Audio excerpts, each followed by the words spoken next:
Hey guys, welcome back to the channel. This is story about what if Naruto has Celestial Dragon Slayer Magic Part 1. Before I start, please do support for more amazing content and comments for Part 2. Do consider to subscribe my channel and share my video to your friends and check out the description as well. Let's start the video. Run. Run. Run. This was all that could be thought as a woman made her way down the mud-covered road in the rain as she looked back to see the light of the crowd chasing after her, yelling at her to stop.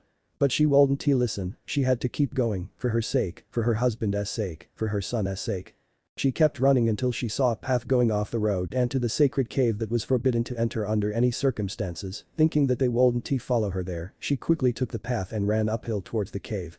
As the mob got to the path, they searched for her and looked towards the path. Quickly, some of you check up there now. The apparent leader of the mob stated as she brushed some pink hair out of her eyes. One of the others in the crowd said otherwise. Are you crazy?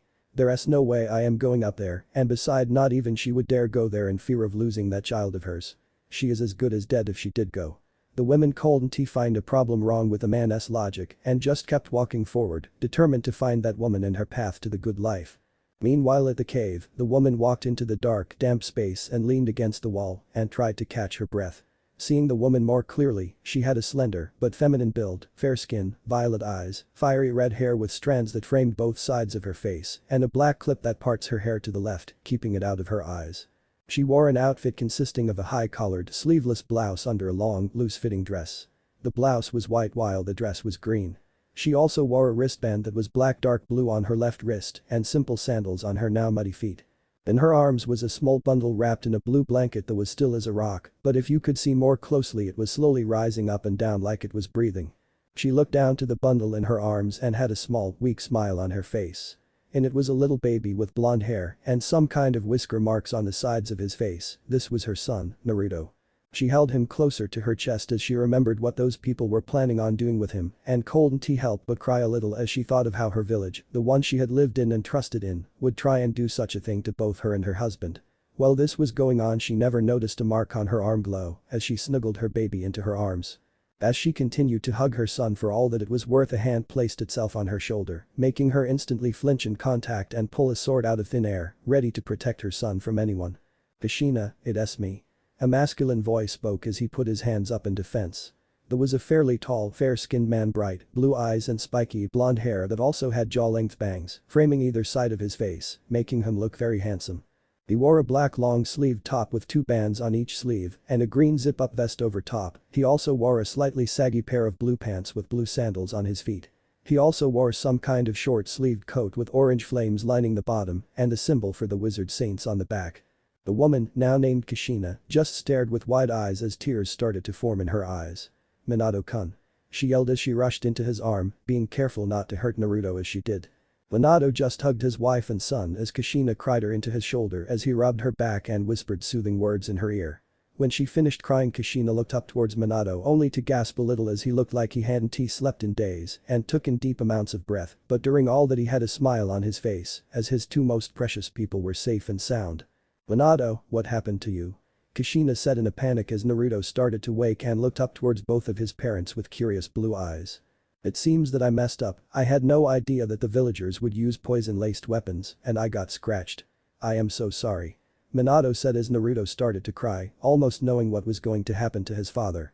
Kushina just looked at Minato with wide eyes as she flinched and clenched her right arm in pain. Minato panicked a little when he saw this. He looked at Kushina's shoulder and saw that she was cut with something that left a purple liquid around the wound. Minato's eyes widened as he knew what it was. "Kushina, don't tell me?" he said with a pleading look on his face that only got worse as he saw her looking down, almost ashamed. "I got careless and let my guard down. I was so worried about Naruto that I didn't see one of the blades coming until it hit me. I am sorry." Kushina said as she looked at Naruto and tried to calm him down. Minato just put his hands on her shoulder and smiled at her the best he could. "It's okay, Kushina, at least Naruto is fine. That's all that matters at the moment, right?" Minato asked as Kushina looked up to him with a small smile on her face and nodded her head slightly, but then gained a worried look on her face as she starts coughing up blood. "Kushina." Minato shouted and tried to look over her, but then fell on his hands and knees as his breathing started to get worse. He knew it was a fast-acting poison, but he didn't think that it would affect him this soon. And judging by how quickly Kushina started to cough up blood with the time he started doing it and how long she was away from him, she must have been hit with a much higher concentration of the stuff than he did. He knew that they will not make it to another village in time to save their son.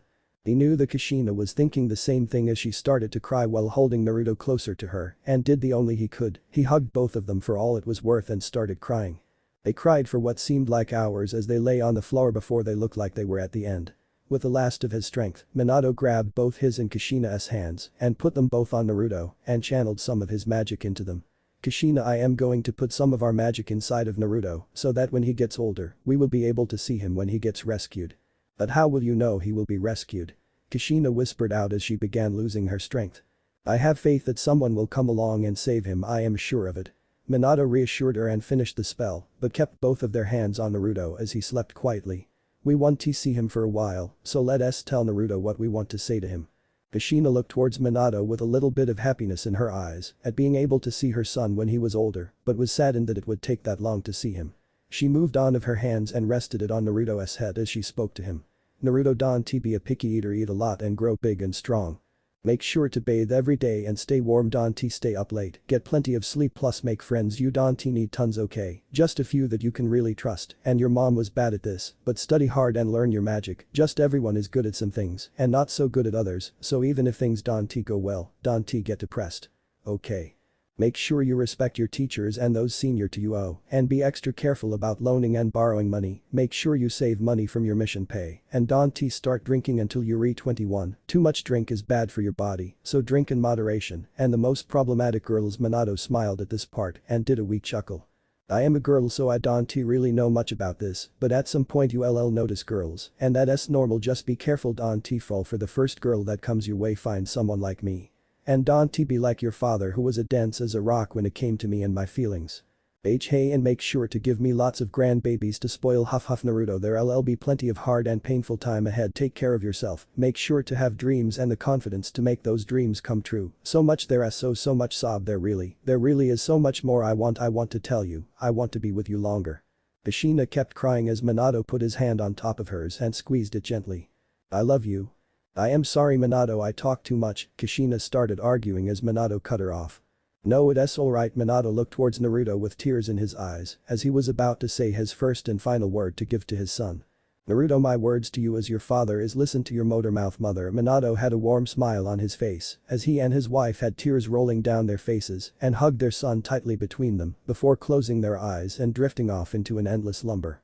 A gentle breeze passed through the cave as two leaves made their way towards the departed family members and their son. Blowing aimlessly through the cave before resting on the hands of the parents, transferring their will to their son. Little did Minato and Kushina know they were both being watched while they said goodbye to their son.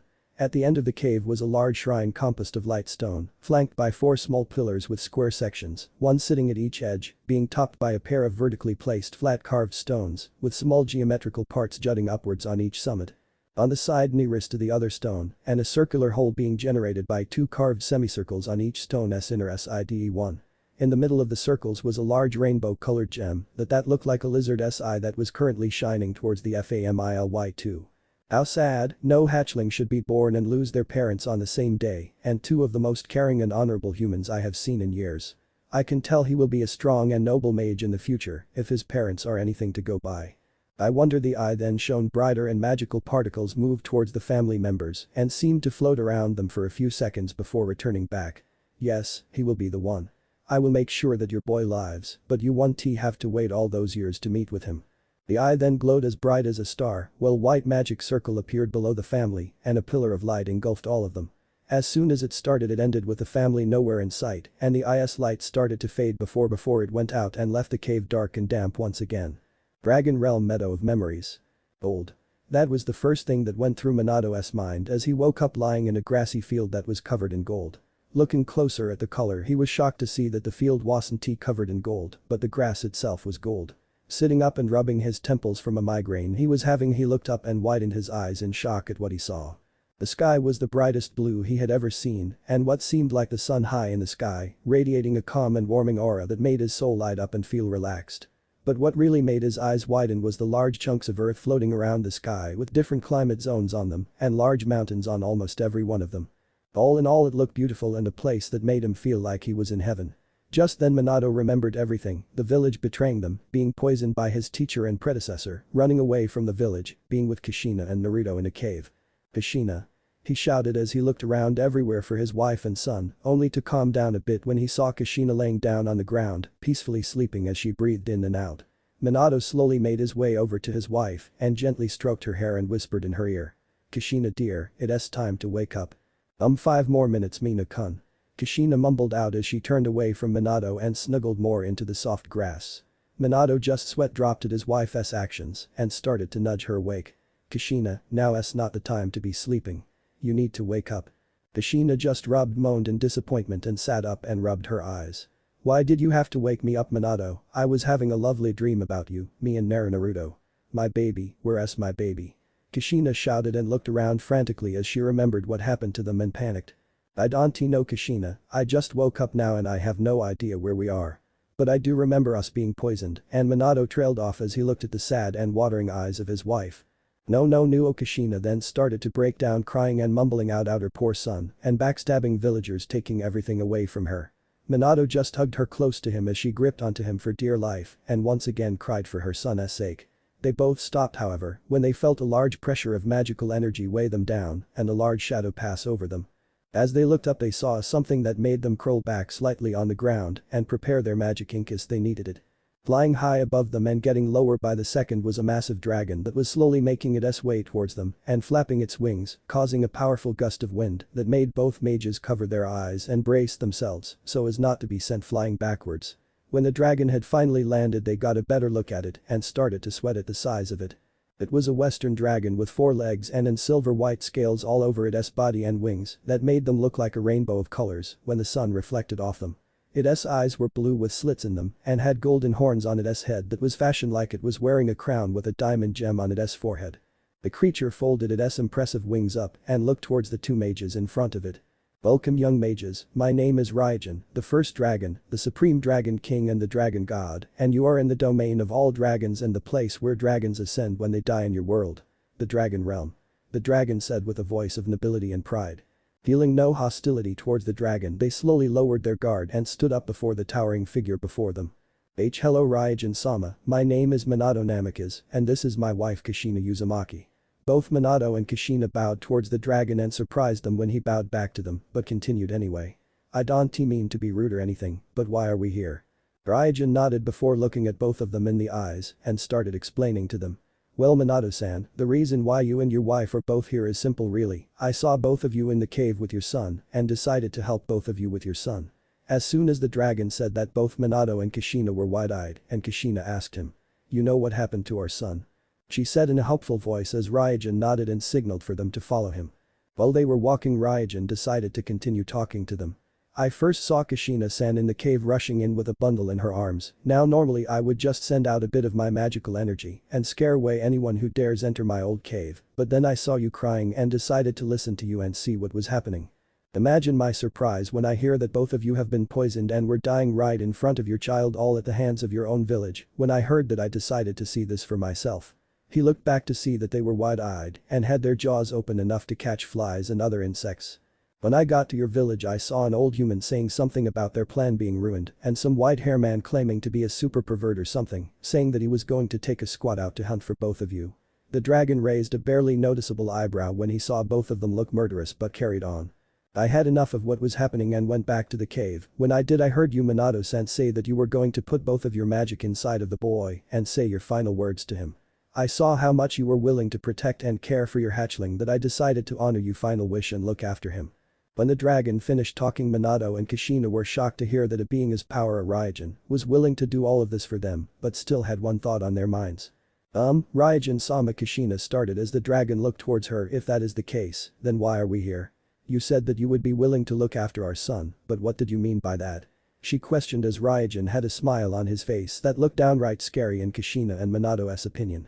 Well that is because Kushina-san, no hatchling deserves to lose their parents the day they are born, especially ones like yourselves. Both Minato and Kushina blushed at the compliment said by the dragon. So I did you both another favor, I transported both of you as well to this realm in order to raise your son like you wanted to. Both mages stopped in their tracks at what Raijin said and did not move a single step. They both had registered what the great dragon said to them and started to gain big bright smiles on their faces.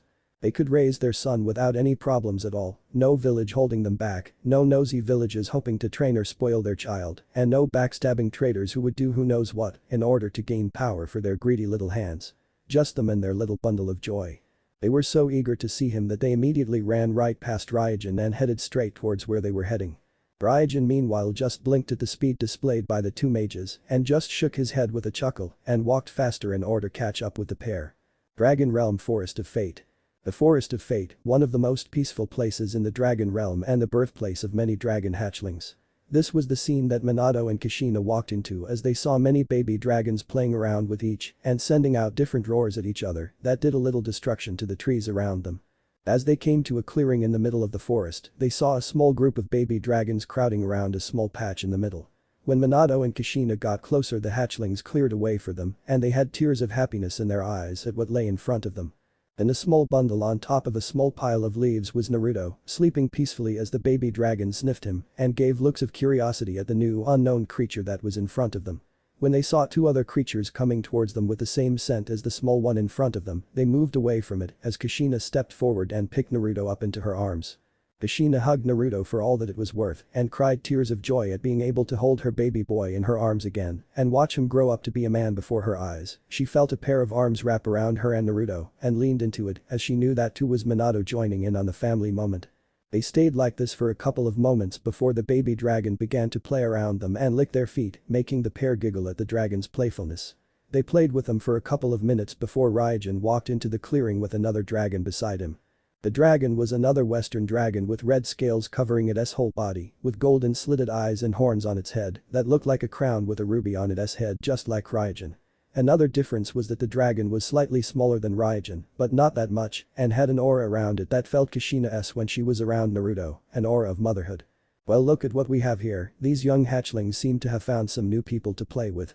The red dragon said with mirth in its voice that sounded female in nature as she looked towards the laughing couple and their baby as they played with the baby dragons around them. I must agree, Benahim, they do look like they found some new playmates. But I am afraid that we must cut it short as I have some business to finish with Minato-san and Kushina-san. Ryujin said with some seriousness in his voice as Benahim nodded and moved towards the hatchling and moved them out of the way so that Ryujin could talk to Minato and Kushina. When she had moved them all out of the way, Ryujin walked towards the two mages as they sat together on the ground as Kushina was holding Naruto in her arms and Minato had one of his arms around her. Ryujin sighed as he began talking. Minato, Kushina, I think it's time I told you the main reason I brought you and your child here. Minato and Kushina looked at Ryujin with raised eyebrows. The true reason is that I want him to learn my magic. Both parents had wide eyes at what the dragon just said but managed to get out of their shock quickly. What do you mean, Ryujin-sama, why do you want Naruto to learn your magic? And what exactly is your magic? Minato questioned the dragon god who just sighed and began to explain some things to them. Let me start with this, over 400 years ago, the dragons were the kings of the world and humans were food to the dragons who flew the skies, freely dominating the lands and seas. However, an unknown dragon questioned the reign of the dragons. The latter wanted the dragons and the humans to coexist in the world. The war brewed between the dragons who supported dragon-human coexistence and those who were against the ideology. The war spread chaos through the lands and the dragons were at stalemate. The human-supporting dragons devised a cunning plan.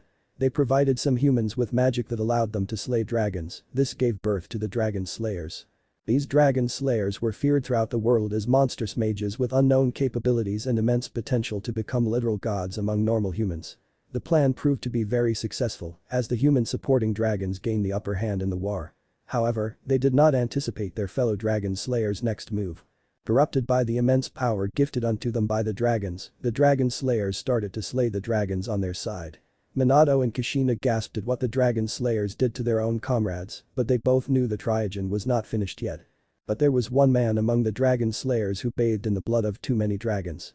He continued to destroy dragons and bathe in their blood until he began to change.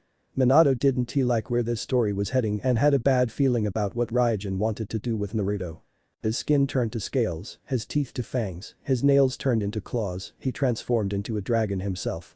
A human became a dragon. Kushina gasped as she held Naruto tighter. This particular human proclaimed himself to be the Dragon King and became known as the Black Dragon, or as you might know him. The Black Dragon in the Book of Apocalypse, Acnologia. At the name of the black dragon, Minato and Kushina paled and took a step back in both shock and fear.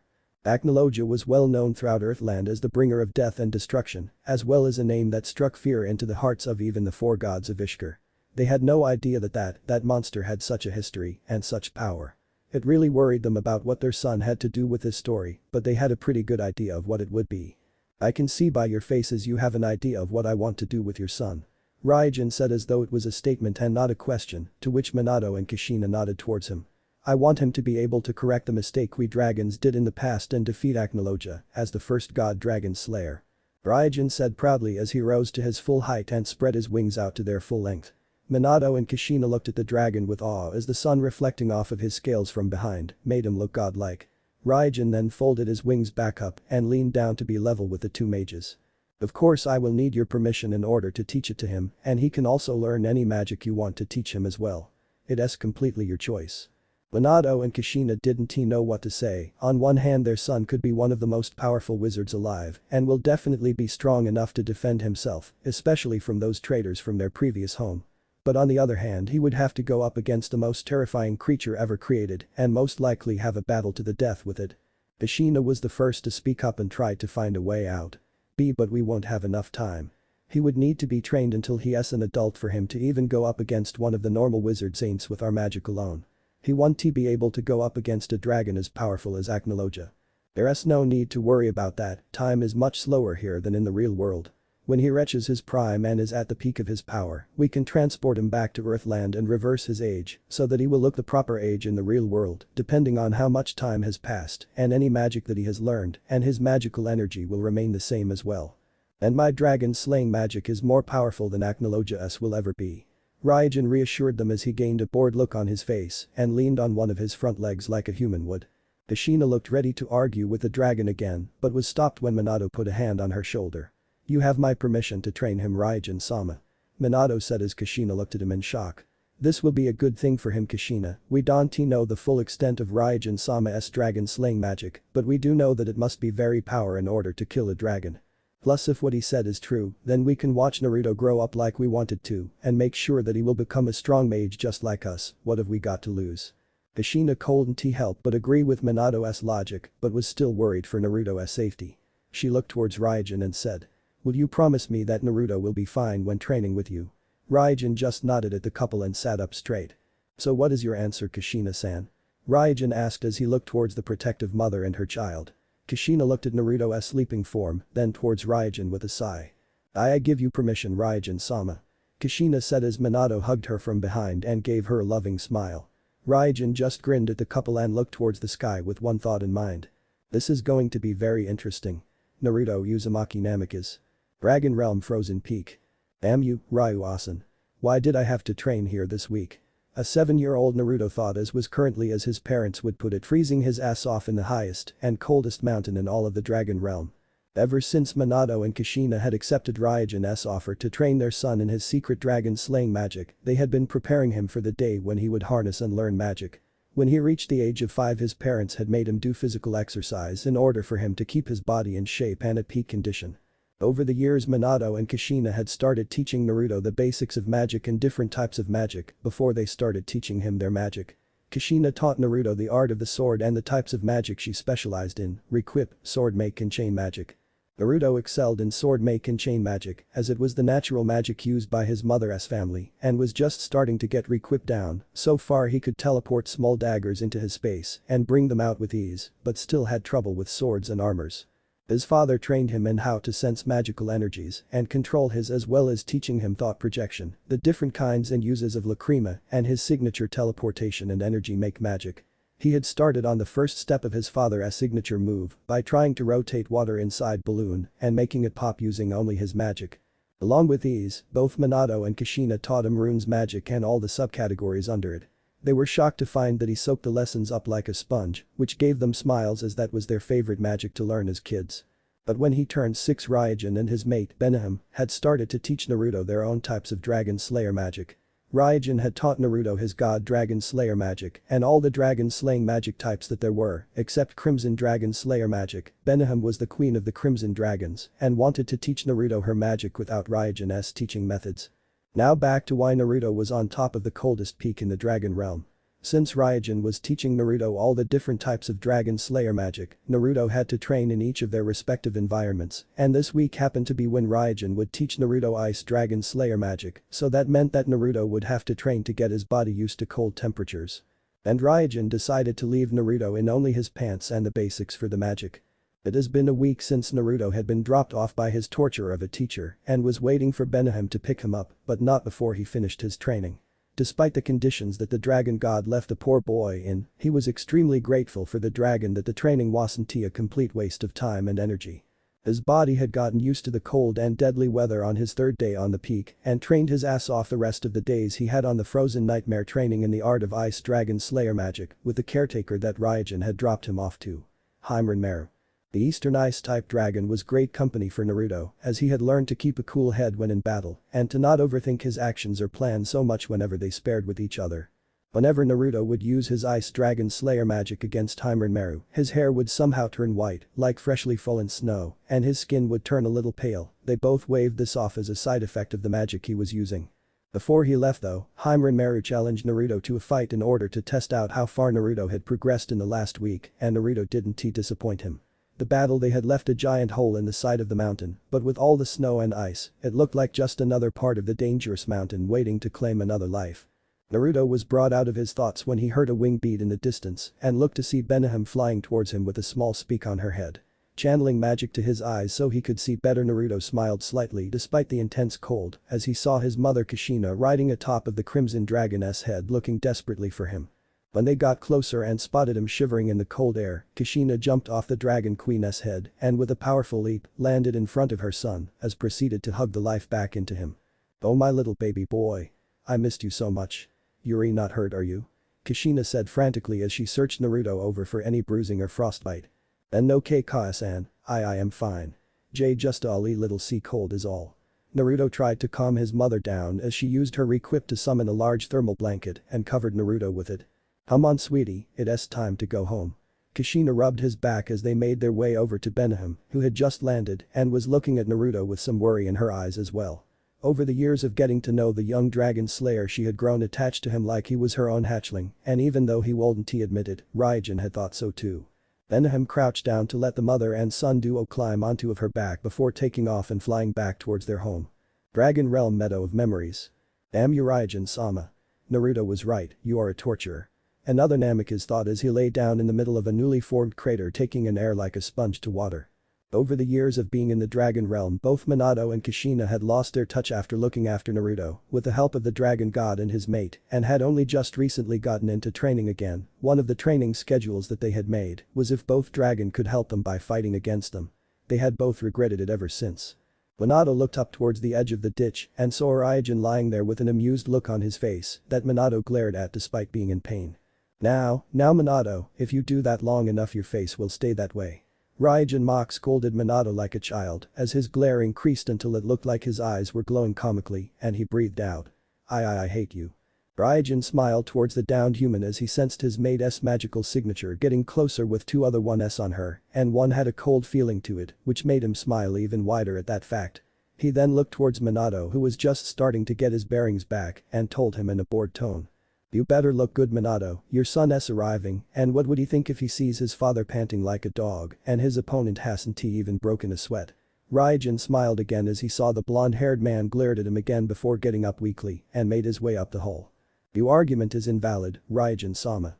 I have never seen you sweat the entire time here," Minato said as he quickly requipped to change his clothes into his casual wear and waited for the rest of his family to arrive. A few minutes later Benihim flew over the field and landed a few feet from the pair before Kushina and Naruto jumped down off her back and made their way over to Minato and Raijin. When Naruto got close enough, Minato walked over to his son and hugged him for completing his training and was going to reward him with as much ramen as he could eat. Raijin smiled at the scene in front of him as Benihim made her way over to him and smiled as well, but the dragon god noticed that his mate had a different kind of smile on her face and looked at her confused. Here he got Benihim's attention. "What with that smile on your face, is there something I should know?" As the Dragon King finished he started to sweat as his mate grinned like a cat with a canary and turned back towards the family, leaving a confused and slightly startled Raijin in her wake. Shaking those thoughts out of his head, Raijin walked towards his student and his family and spoke up. "Welcome home, Naruto, I trust your training was successful."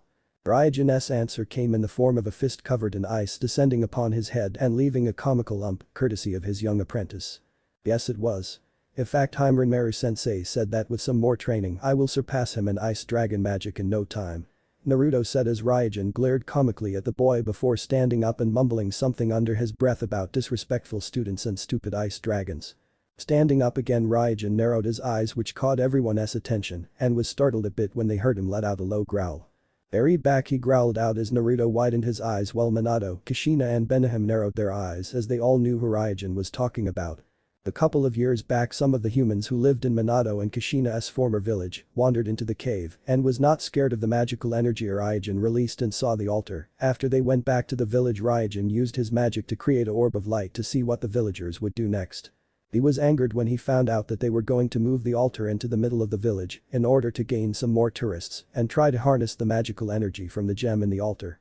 He had used all of his magic in order to protect it from being experimented on and succeeded a bit, but they still used the altar to attract the wrong crowd.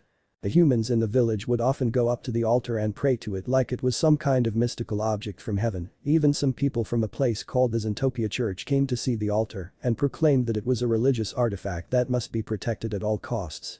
What a bunch of morons. Over the years, Raijin and the others had planned for Naruto to move the secret portal to the dragon realm out of the village and hide it somewhere safe from others. The whole altar didn't need to be taken, just the crystal in it. But now Raijin had enough of it and decided it was time for Naruto to meet the village that betrayed his parents. He hoped that Naruto would be okay. Later that same night, Tree Village, 1. Tree Village. One of the most greenest places in Fiori, a place known for the enormous amounts of trees surrounding it and home to some of the most well-known mages in the land and known only to the inhabitants of the village, the home of traders. A few years ago, the village's own leader, Wizard Saint Minato Namikaze, was killed by the very village he grew up in, and the people he trusted and no one outside of its walls knew that truth. The only thing they cared about was power, and his son was the key to that power. But now that he is gone, thanks to the brad's father, they had to search for another source of power to satisfy their greed, and it came in the form of a small rock. They were baffled that such an object could hold power surpassing that of the strongest of the wizard saints by an impossible amount. By all that they needed to know was if that power could be harnessed and used by them and how much power it truly held. They had some of their most knowledgeable mages look into the rock whenever there was no one around because of what some priest said about the altar being sacred or something like that, but they didn't care. At the moment, the altar was being heavily guarded in the middle of the village in a small shrine that was protected by some of the village's most skilled mages and was thought to be one of the most guarded places in the village, but they were in for a surprise.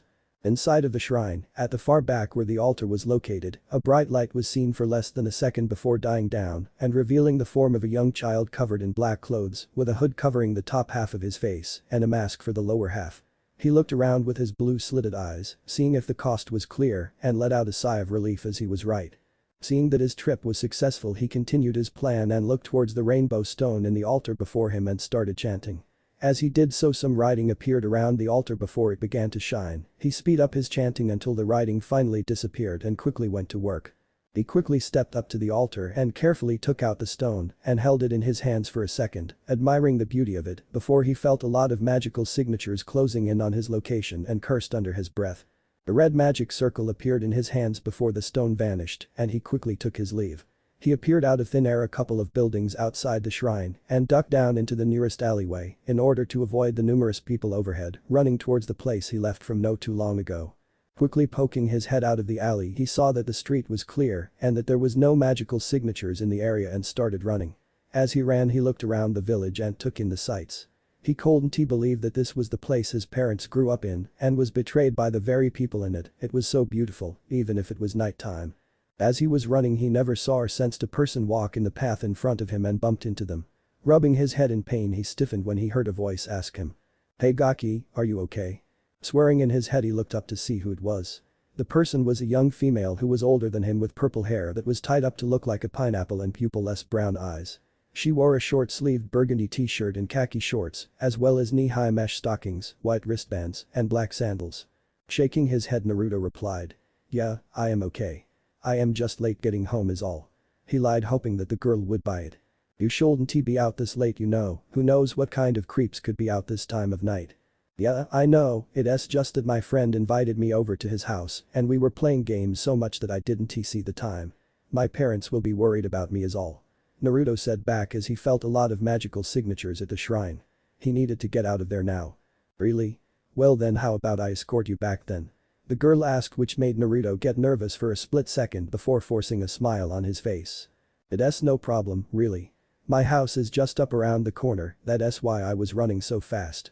The girl looked at him for a second before shrugging and waved him goodbye with a smile and walked in the direction of the shrine. Naruto waved to her until she was out of sight before sighing in relief and went back to running. He ran through the village until he came up to a large gate that surrounded the outside of the village and saw a booth with 2 guards in it playing poker of all things. Royal flush, I win. One of the guards said as the other one put his head down. Aw man, that to the 3rd time in a row. Ahaha, I am the poker king. The winner said as none of them realized the small kid walked by and run into the forest. Dad told me that this village's security was the best, what the hell do you call that, Dad?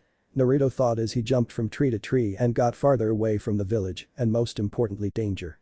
He let out another sigh as he jumped past the cave his parents and Raijin talked about and looked in sadness.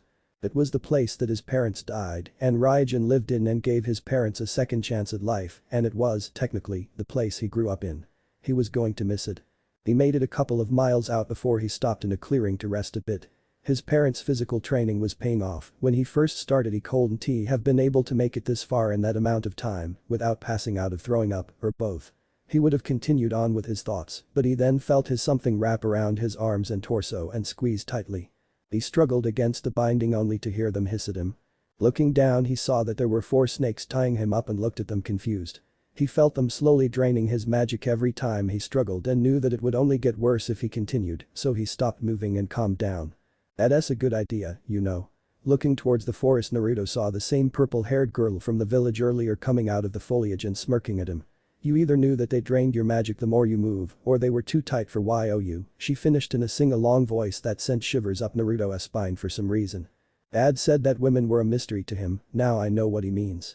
I have no idea what this girl means by that.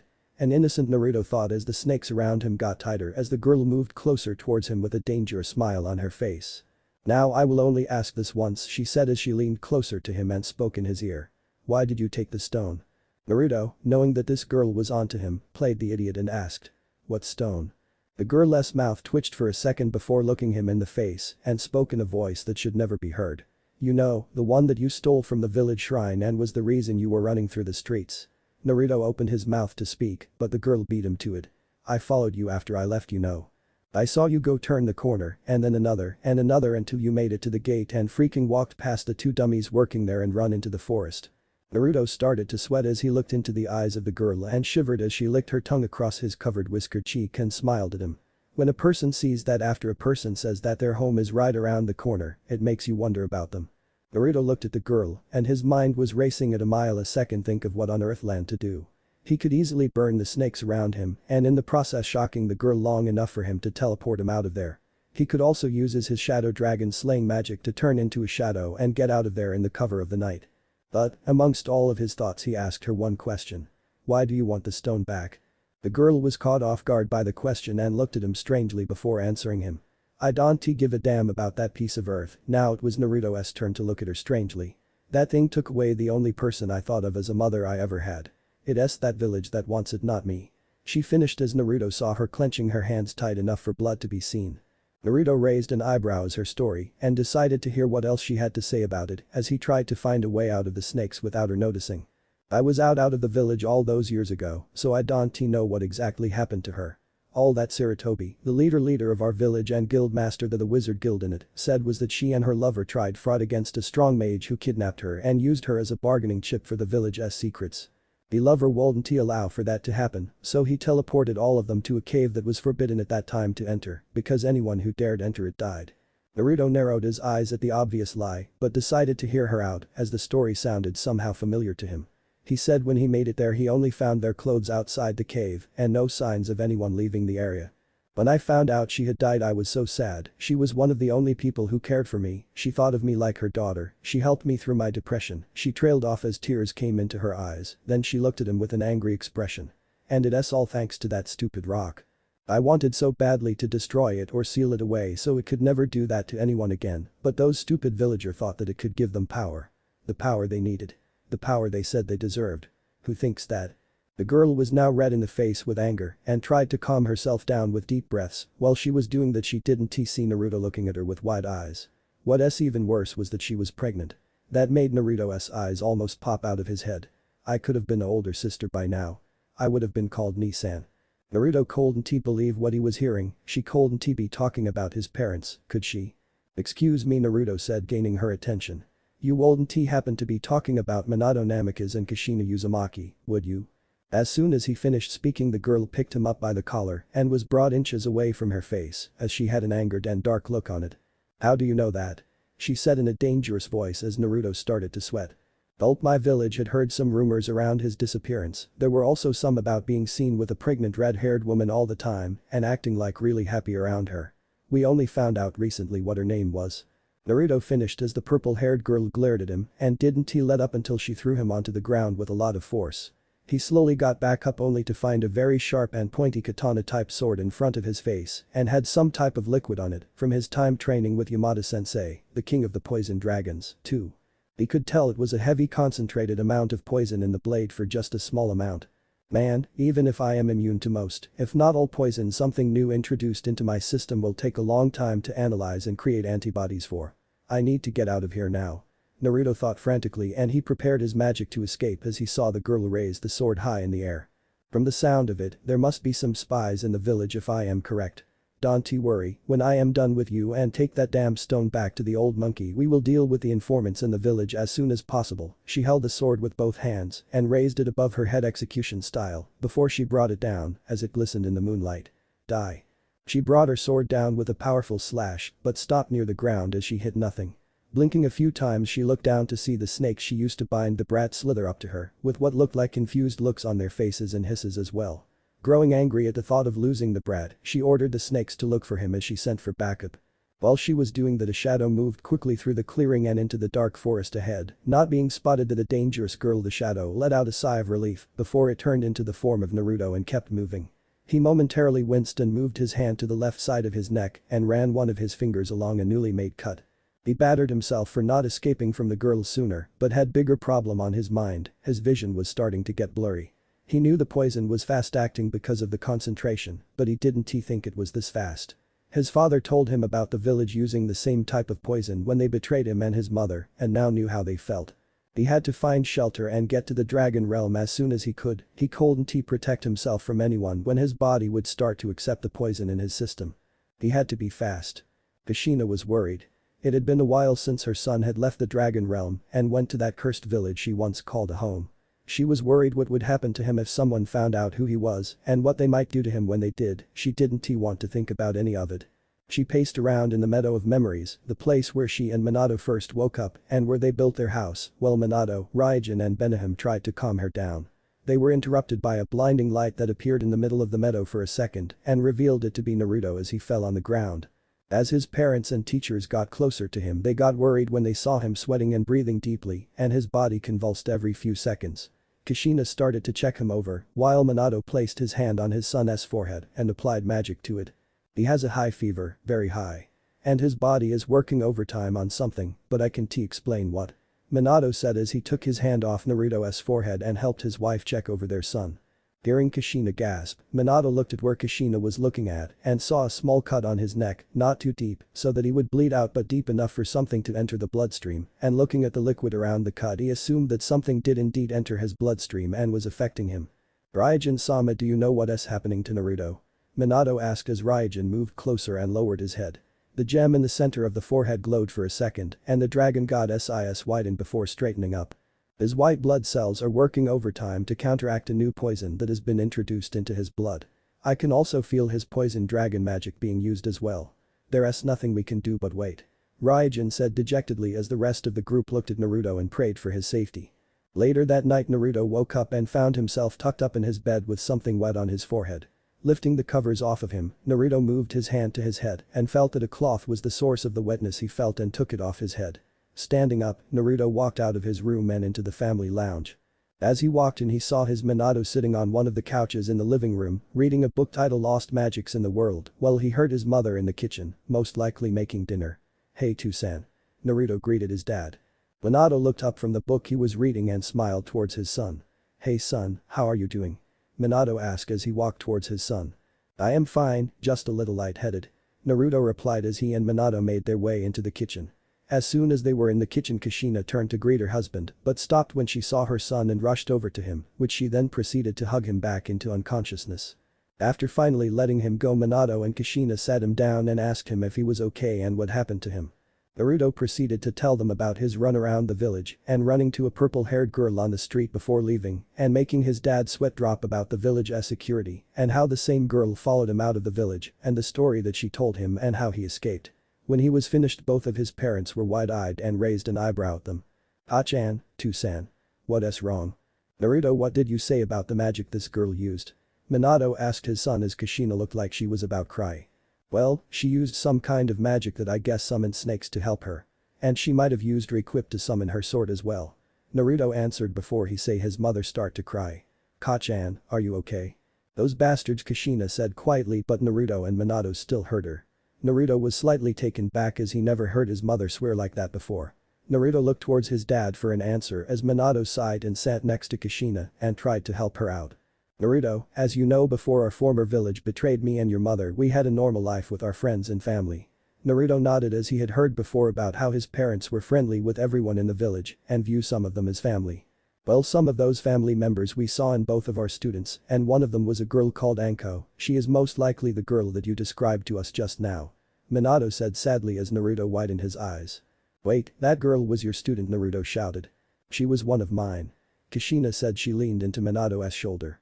"She was one of my 5 students that I trained before I got pregnant. She was abandoned by both her family and her previous teacher and didn't trust anyone else that tried to make their way into her life until she met me. She didn't trust me at first, but over time she slowly opened up to me and viewed me as a mother figure and I saw her as a daughter." "Wait, so that means that," Naruto spoke before Kushina interrupted. "You could say that she is your older sister." Kushina finished as Naruto's eyes widened comically before he walked over to the couch opposite his parents and sat down. He couldn't believe it, he had met his supposed sister figure and she was going to kill him. In her defense though she didn't know who he was. The family sat in silence for a long time before Naruto spoke up. "What should we do?" he asked. "For now, we do nothing." Minato answered.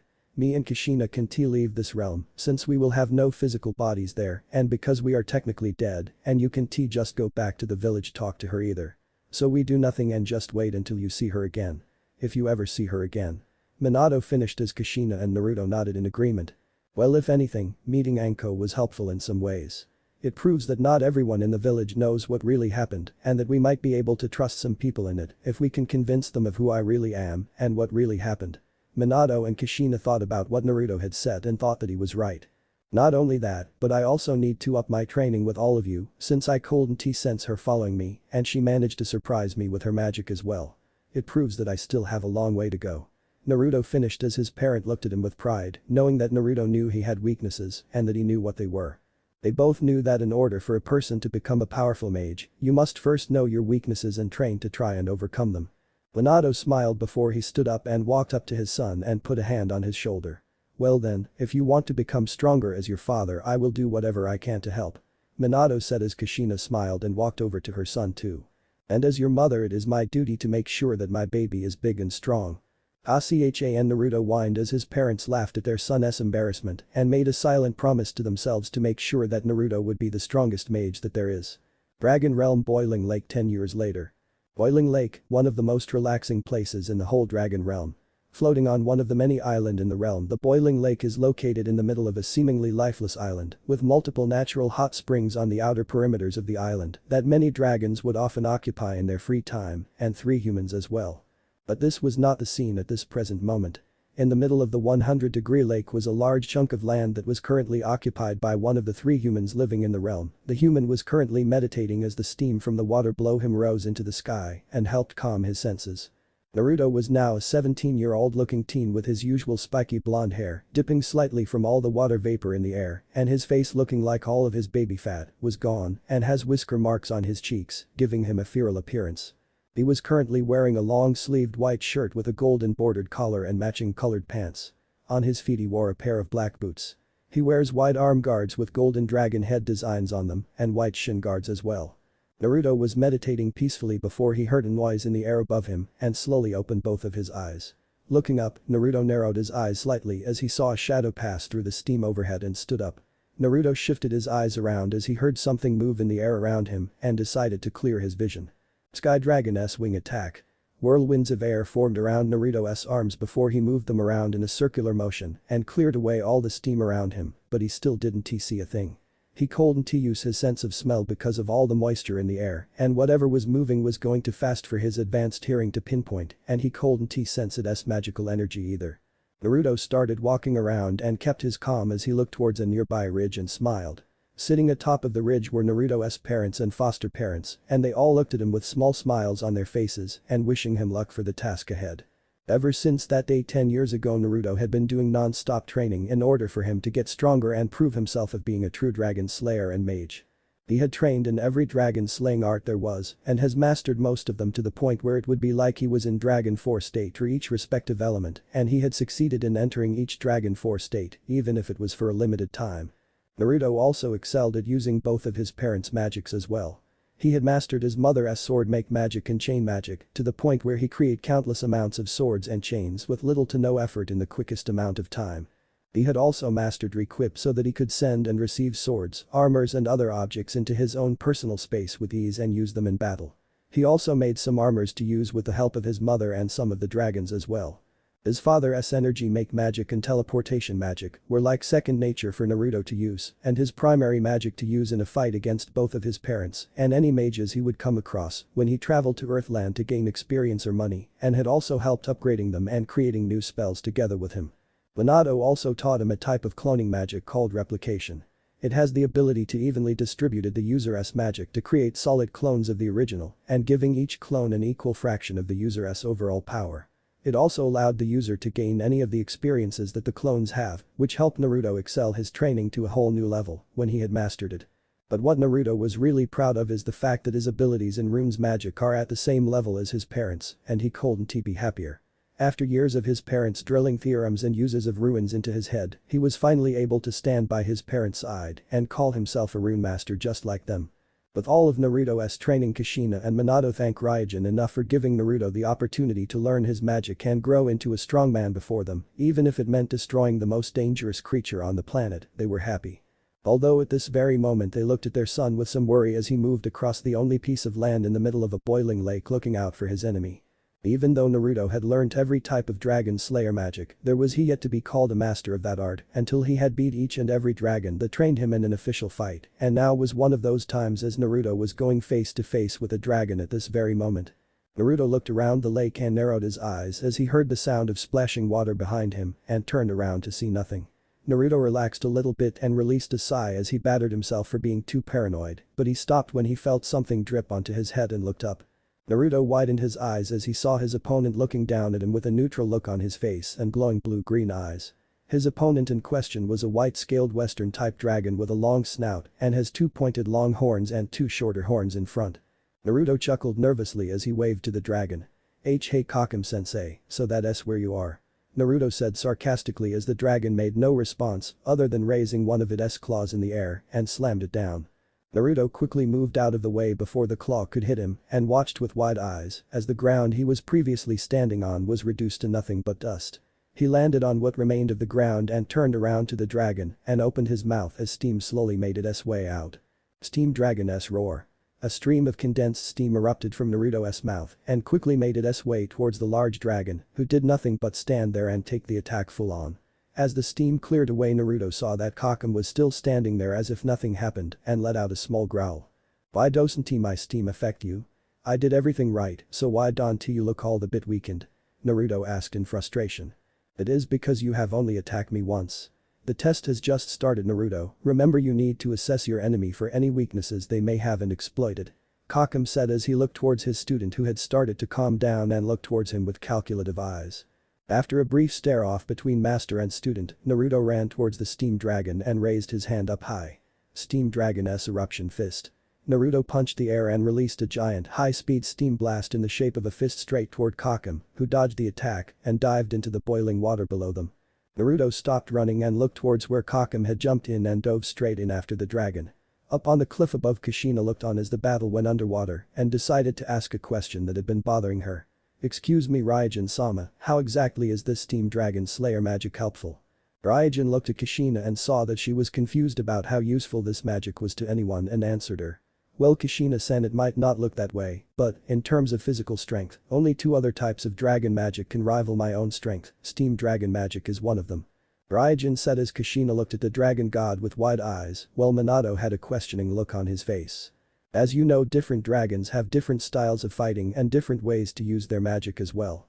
Mountain dragons, which is the other type of dragons with immense physical strength, don't have an elemental nature to their attacks, but instead use their magic to enhance their strength by making their bones more dense, tightening every individual muscle fiber so that no power is lost. Making their skin and scales as hard as a mountain, hence why they are called mountain dragons and why they are hard to defeat. Minato and Kushina nodded their head as Raijin paused so that they could absorb the information. Steam dragons on the other hand use another method to grant them immense strength. They can increases the temperature of their magic to the boiling point, generating large amounts of steam and evaporating any water or ice in direct contact with their body. The pressure resulting from this emitted steam can then be used to increase the force behind physical attacks. The exact amount of force produced is proportional to the quantity of steam released, as the greater the volume of steam utilized, the larger the pressure that can be built up. Kakum and dragons like his do this, but building up pressure under their scales and then releasing it. By releasing the pressure, not only the strength can be improved, but also the speed. Raijin stopped explaining as the group of humans and dragons saw the water below them explode and saw Kakum flying out of the water with Naruto at the front of his snout, trying to keep the dragon from eating him whole. As Naruto was trying his best to keep the dragon's shiny white teeth from taking a huge chunk out of him, he involuntarily took a sniff of the dragon's breath and looked like he was going to puke. "Oh, man. Have you ever heard of a breath mint before, Kakum? Because you need one badly." Naruto said as the steam dragon narrowed his eyes at the blonde's comment about his breath and replied with force. Naruto the dragon's jaw started to open wider and looked down Kakum's throat and began to sweat as he saw steam escape from it and decided to bail. As Kakum released his dragon's roar, Naruto jumped down and barely made it out in time, but his left arm got hit and Naruto fell down to the ground. Naruto readjusted himself before he could hit the ground and landed on all fours before his left arm slipped and he had to steady himself. Naruto staggeringly stood up and watched as his left arm dangled at his side and glared at the dragon who had just landed opposite him. "What happened? Why is Naruto's arm like that?" Kushina asked worryingly. "That, Kushina-san, is the true power of steam dragon magic." Beniham answered Kushina as she too looked at Naruto in worry.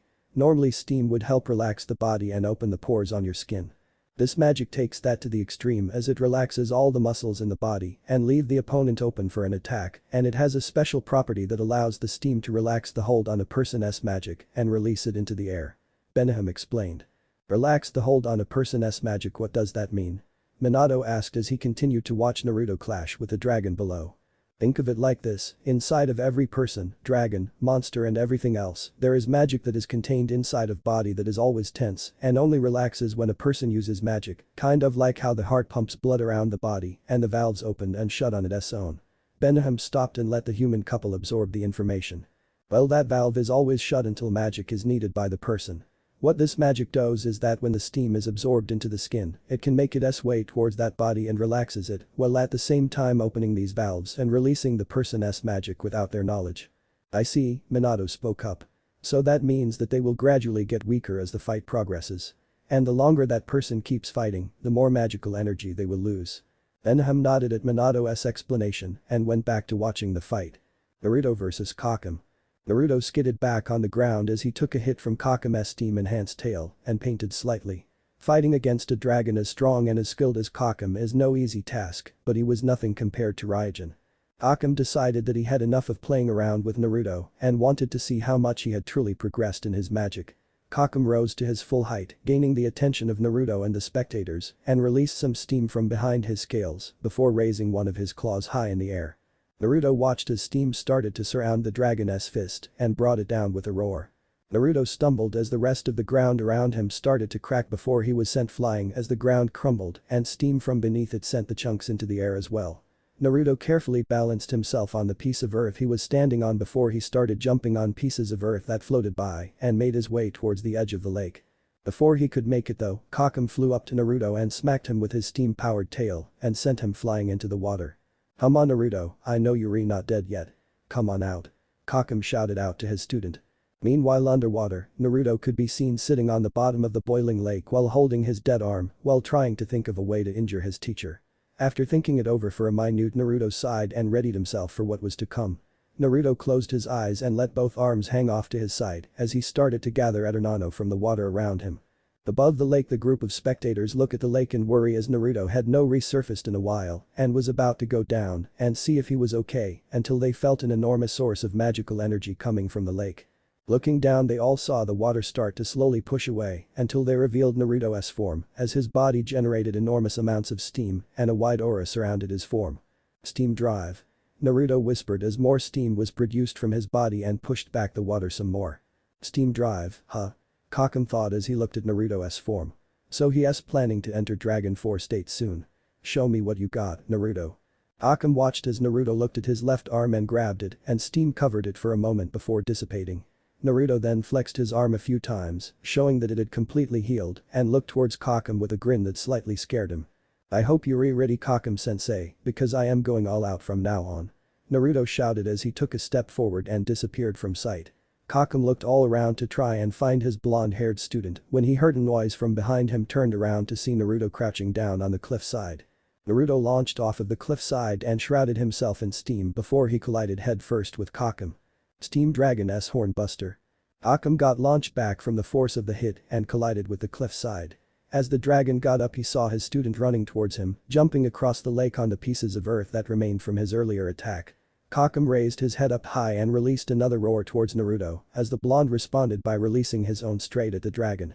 When the steam-powered attacks clashed, the two combatants covered their eyes as the force from the blast sent debris everywhere and steam covered their vision. Kakum ignored the steam as he could easily navigate through it and flew straight towards where Naruto last was, intent on finishing the test now. He was surprised however when he felt pain erupting from his back and looked over to see Naruto standing there with his fist covered in steam. "Steam Dragon S boiling point," Naruto said as Kakum started to cough and before large amounts of steam erupted from different part of the dragon's body and head. As Kakum started to fall, Naruto jumped off of his back, landed on the shore of the lake before he heard a large splashing sound and the ground shake before going quiet again. Naruto turned around and saw that his dragon sensei was not going to get up again and sighed before diving into the water after him. A moment later Naruto re-emerged, dragging Kakum's head after him and stopped when the dragon's head and neck were out of the water and sat on the ground panting. The spectators watching the fight slowly made their way down the cliff and walked towards Naruto and started congratulating him. Naruto smiled as he had proven he has mastered another dragon slaying art and made his parents proud. While Minato, Kushina and Beniham congratulated Naruto on a job well done, Raijin walked over towards Kakum's down form and stood in front of him while the steam dragon weakly opened an eye and looked towards the Dragon King with a chuckle. "That boy is strong, Raijin-sama. I can see why you chose him to be your successor," Kakum said as Raijin smiled at his friend and looked towards his young apprentice. "Yes, he is. He has plenty of experience fighting against every type of dragon, but not as many humans because of his time here in the dragon realm. I think it's almost time for him to leave the nest soon. I only hope that he is ready for that time," Raijin said as he watched Kushina check Naruto over like a worried mother hen while Naruto tried to batter away but failed. "Auntie, you mean you hope that Kushina-san is ready for when he leaves?" Kakum asked the dragon god as Raijin's sweat dropped. "Yes, that too." Kakum chuckled before slowly standing up on all four and walked over to Naruto, ready to grant Naruto the title of Master Dragon Slayer to him. Earthland year, 776.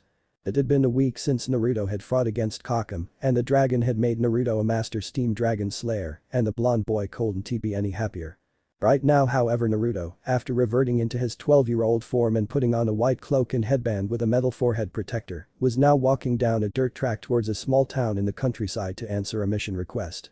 Every now and again Naruto would leave the dragon realm in order to see the world and earn money for the day he would have to leave his home and live by himself in the real world. In order for him to do that he had been taking every odd mission that had been requested and completing them all within record time. The mission he was on now was simple, he just had to help the townspeople get rid of some bandits that have been terrorizing them for some time now and get rid of their boss, who had been wanted by the Magic Council for some time now. As Naruto got closer towards the town he could tell it was a simple fishing town as it was located near the ocean and could see ships coming on going on the water. As Naruto walked into the town however he saw that it looked nothing like it did from a distance as he saw a run-down building, people living on the streets, and children no younger than him having to steal food so that they could eat. Naruto clenched his fists when he saw the condition that the town was in and decided to meet the town's leader and see what he was doing about it. Naruto walked around the town for a while until he found the town hall and made his past all the security and made a beeline towards the mayor's office. When he got there he was disgusted by what he saw. Sitting behind a large wooden desk was an overly obese bald man wearing an expensive-looking business suit while he was stuffing his face with an assortment of food that had been laid out on the table. The man looked up from his food for a moment and sneered at Naruto. "Who are you, brat?" the man said in a gruff voice. "I am the mage that you sent for," Naruto said with a blank face as the man looked at him with a raised eyebrow. "To take care of the bandits in this town. I didn't send for any help from anyone. Now get out of my office." The man yelled as Naruto narrowed his eyes at him before he turned around and left. When Naruto had left the man stopped eating the food on his desk and looked out the window and saw the blonde leaving and growled. "So they're that desperate, huh? Well, it seems that I will have to do something about this." Later that night Naruto had decided to stay in the town for a couple of days to try and find out who had sent out the mission and needed a place to stay the night so he decided to look around town for a hotel. As he was walking down the street he saw a lot of people staring at him with interest in their eyes before looking away and returning to whatever they were doing. Naruto kept walking as he saw people in front of him start to move away and run off to the side and raised an eyebrow. When they moved out of the way he saw that standing in the middle of the street was a small group of 5 men standing in front of him with smirks on their faces as they looked at him. Well, boys. It looks like we found who we were looking for," the man in the middle of the group said. "Yeah boss, haha, he looks pathetic," a man to the now introduced boss left said. "And who are you guys?" Naruto asked. "We are this town's security, you brat. Ain't that right boys?" the boss said as his men roared in agreement. "Since we are the law here in this town it is required of us to look for any suspicious characters," the man said as he leaned down to Naruto's eye level. "You look like a suspicious character, mind telling us who you are brat?" "My name is Naruto, not brat. And I am here because a mission request from this town said that the people needed help with some bandits that had been terrorizing the town. You wouldn't happen to know where they could be, sir?" Naruto asked with a blank face as the boss got angry before putting on a fake smile and turning his back to the blonde. While this was happening the people around them looked at Naruto with wide eyes while one pair in particular looked nervous. "Sorry brat, I have no idea what you are talking about," Naruto's eye twitched at the brat remark. "There are no bandits in this town. Maybe you got the wrong town or something," the boss said with a smirk that Naruto couldn't see, but he could feel the arrogance rolling off the guy in waves. "I am pretty sure I am not mistaken," Naruto said as a smile appeared on his face. "After all, if there are no bandits here, then why are you here, Aoi Rakishima?" Aoi stopped in his tracks while multiple gasps could be heard from everyone watch as they had all heard of the dark mage who had abandoned his previous guild and disgraced the grave of a famous mage who was once a member of the 10 Wizard Saints. Aoi slowly turned around and looked at Naruto with a dark look as the blonde dragon slayer kept smiling and spoke. "You should really try to hide yourself better. Other mages could spot you from a mile away." Aoi clenched his fists and signaled for his men to box Naruto in, to which they complied and surrounded the blonde as Naruto just stood there no moving an inch. "So you know who I am, huh? It doesn't matter. I have orders from the fat pig Germa to take you out and that's exactly what I am going to do." Aoi sneered at the blonde as he reached into his back pocket and pulled out a weird metal-looking handle and smirked as he pushed some of his magical energy into it and a bright yellow blade emanated from the hilt and let out a buzzing sound. Naruto narrowed his eyes as he saw the blade and took in what it looked like before he widened his eyes. "The sword of the Thunder God," Naruto whispered. "Haha, so you've heard of this blade? Yes, this is the legendary sword of the Thunder God, the very blade wielded by the wizard Saint Tobirama Senju himself. With this sword in my possession, I will be unstoppable," Aoi declared and started laughing like a madman. Naruto had looked at Aoi as if the man had lost his mind and decided to put this guy in his place before he really went off his nut. As he brought one of his hands out of his cloak the 4 henchmen surrounding Naruto summoned some guns and swords and pointed them at the blonde, ready to act if he did anything. "Why are you all so jumpy?"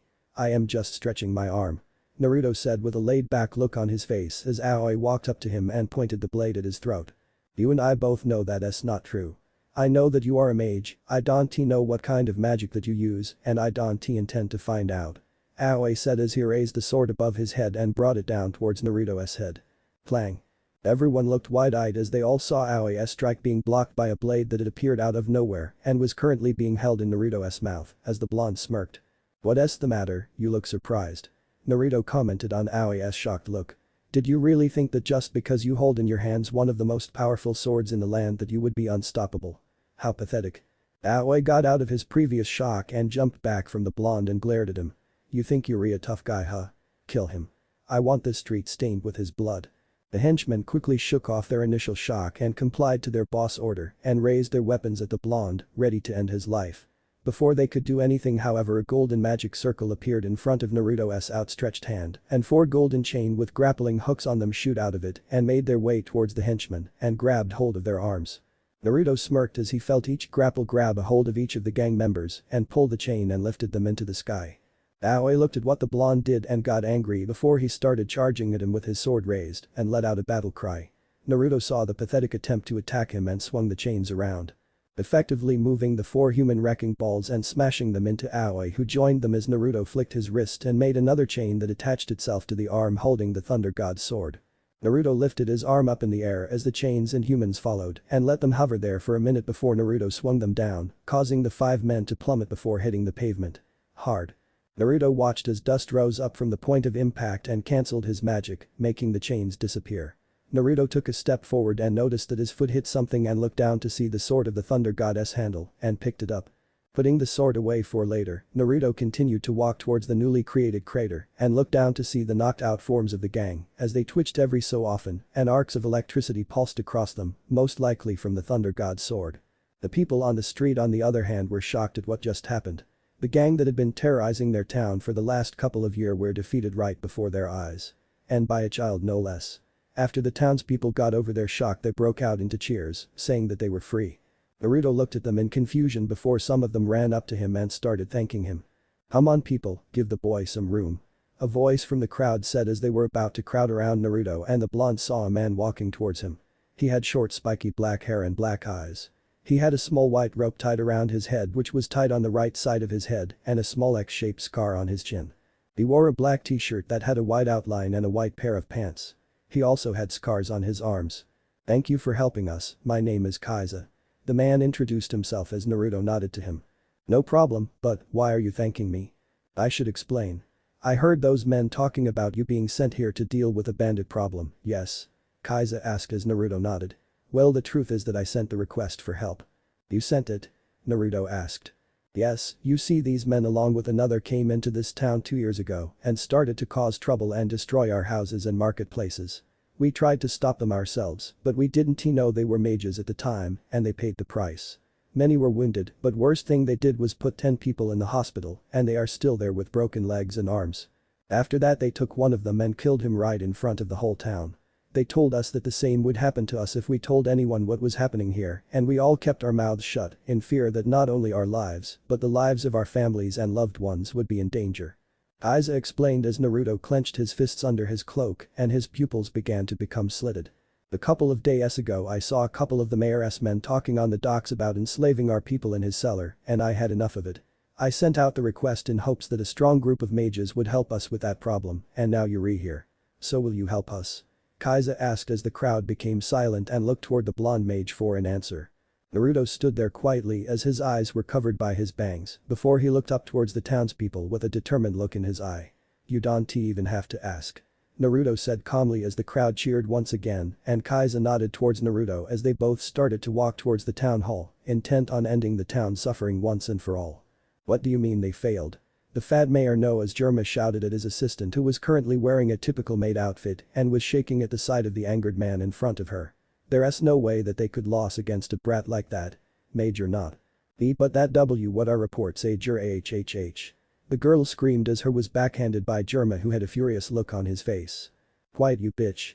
That's what I get for hiring a bunch of weakling like that anyway. Seems like that saying is true, if you want something done, you've got to do it yourself." Germa said as he ignored the crying girl on the floor and looked towards a portrait of himself that hung on the wall. Suddenly the whole building began to shake and large explosion could be heard both inside and outside. "What's happening?" the fat man shouted as he rushed toward the window and looked outside. He widened his eyes as he saw several bonfires outside on the street and the whole townspeople fighting off his guards and one. What the he said as he saw more of this men lose and the people push past and rush into the hall. What the hell is going on? Jerma shouted before he heard fighting outside his office and turned towards the doors. Stop him. Where did he go? Over there. Fire. Ah. HES a monster. The two occupants in the room heard it go quiet outside before they heard footsteps getting closer towards them. Then they suddenly stopped. Just as Jerma was about to take a step forward, the doors to the office suddenly broke right off their hinges and were sent flying straight past him and crashed into the window behind him. Jerma slowly turned his head around to look at the doors and saw that two of his guards were embedded into the wooden doors and knocked out cold. About what you said before, a voice from the doorway spoke up as Jerma and the girls spun their heads around and saw Naruto walking in, still with his cloak on, with a smirk on his face before he stopped beside the girl and spoke again. I am. What the hell is going on? Why you? Jerma growled out as he saw the same blonde from earlier. Who is he? The girl, though, as she saw Naruto, looked towards her and smiled, which caused her to blush a little. Are you okay? Naruto asked sincerely as he held a hand out towards the girl. Why yes, I am. The girl said as she held his hand and was helped up by the boy. That is good. Now can you wait outside please, Naruto said as he turned away from her and narrowed his eyes at Jerma and released a portion of his magical energy, which caused a fat pig to sweat nervously as he felt an overbearing weight bear down on him. I have to do some house cleaning of my own. The girl nodded as she too felt the blonde's magical energy, even though it wasn't directed at her, and quickly exited the room before something bad happened. Naruto kept his eyes narrowed as he slowly started walking towards the bald man, his magical energy steadily increasing with each step. Jerma was sweating like a real pig by now and slowly shuffled backward until he tripped on his carpet and fell to the floor.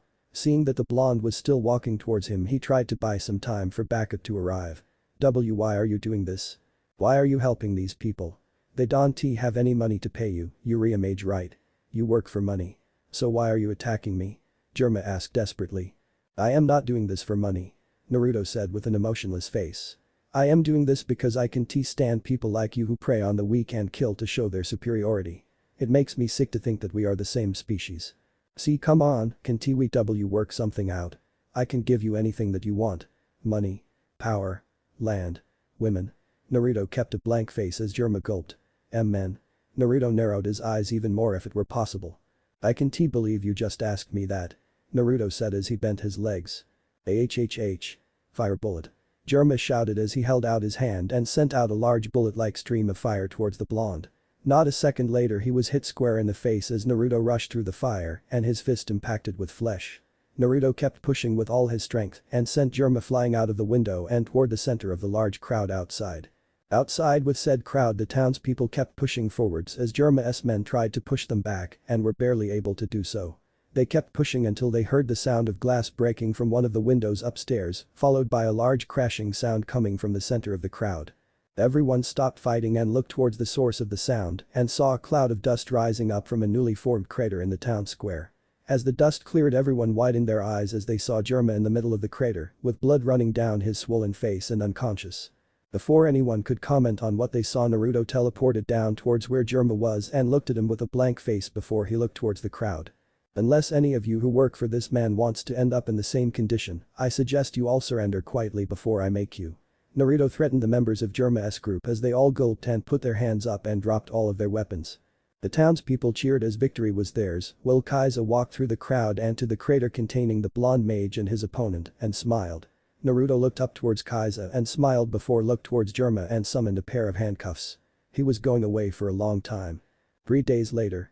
Peace had once again returned to the small town once things had quietened down from the success of the town's small coup d'etat, and things could never be happier for the people living there. Buildings were being rebuilt, people no longer crowded the streets, and children ran and played happily once more. All of the people that voluntarily helped Jerma and his rule were put in prison until the Rune Knights could arrive and send them off to jail for the crimes that they have committed. Even the mages that Jerma hired and Jerma himself would not be able to escape as Naruto had put runes on them that prevent them from using their magic and restricting their movements. Naruto had been using the last couple of days helping the people of the town out with all the reconstruction with the help of his replication magic and looking through the town hall that Jerma had used as a base of operations and seeing what could be given to the townspeople to help them rebuild, and he wasn't disappointed. The building was full of money, food and other handy objects that had helped the people bring life back into their town and tourists start visiting again. He had also found that Germa had quite the collection of book about different types of magic, including lost ones, and was further surprised when he found hidden behind a large safe in the basement was a dragon lacrima that he had just thrown into a random corner and didn't even bother to look at it. It was his now though. As of now Naruto could currently be seen standing in front of the town and facing the townspeople as they came to see him off and wish him a happy journey. It has been a pleasure staying here with you all and helping out in your time of need, but I am afraid I must be on my way. Naruto said as he bowed his head. It was a pleasure having you here, Naruto-san. We can't thank you enough for what you have done for us. Kaiza said as he stepped forward and bowed towards Naruto as the rest of the people did as well. Just as Naruto was about to speak again he saw some of the people in the crowd moving as if they were being shoved and saw the girl he helped save the other day push her way through the adults before falling down on the ground and moaned in pain a little. Standing up and brushing herself off, the girl then made her way towards Naruto and stopped in front of him. You really have to go Naruto-kun. The girl said sadly as Naruto knelt down a little and patted the girl on the head. Yes, I have to go Shizuka-chan. 3. I can't stay here forever, I am a mage, I am meant to travel the world and meet new people. But I promise you that I will come back and visit you, okay? Naruto reassured the girl as Shizuka nodded sadly before digging into her pocket and held out her hand to show she was holding 3 keys. In that case, you can use these to help you in your travels. I found them in Germa's office and thought you might need them. He said that they were celestial spirit keys. Shizuka said as Naruto waved his hands around in a no-type manner. I don't need those, really. You don't need to give me anything. Naruto said before he felt a hand grasp his shoulder and looked to see it was Kaiza. I think it's a great gift actually. We don't have enough money for what the mission said anyway, but I think this might cover it, don't you think? Kaiza said as Naruto sighed before smiling at Shizuka and accepted the keys. Naruto smiled once again as he started to make his way out of town and waved to the townspeople as he left. I will see you guys whenever I can and thank you for the gift Shizuka-chan. Naruto shouted as Shizuka and Kaiza smile, but the latter faltered at what Naruto said next. And Kaiza, go for that woman you told me about. I want a baby brother or sister when I get back, you hear? You damn brat. Get out of here already. Kaiza shouted as the townspeople laughed at the scene in front of them before leaving to go back to work. After walking for a couple of minutes Naruto stopped at a clearing not too far away from the town and decided to see the keys that Shizuka had given him. Taking them out of his pants pocket, Naruto saw that there were 2 golden gate keys and 1 silver key with different symbols and designs on them, but recognized the golden ones right away. From what I remember from those books Kachan made me read, these 2 are called the zodiac keys since they can summon 2 of the 12 zodiac spirits. Well, the silver one is a common key, but a rare one since I don't recognize it. Maybe I should form a contract with them. Naruto thought as he picked the silver key first and put the other 2 away. Naruto channeled some of his magic into the key and a magic circle appeared beneath him before a cloud of smoke formed in front of him. When it cleared away Naruto saw a spiky blonde-haired girl with green eyes and faint pink markings on her cheeks, wearing an off-the-shoulders garment that extends to her mid-thighs and ends up as a skirt. It is colored blue, with pink trimmings and a few touches of yellow. She also wears boots reaching halfway up her thighs with a very strange-looking hat with the same color scheme and an impressive bust, and held a blue-colored wand in her hand with a spiral on the end of it.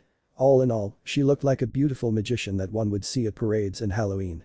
The girl opened her eyes and jumped in excitement. I've finally been summoned, yay. The magician girl said in joy.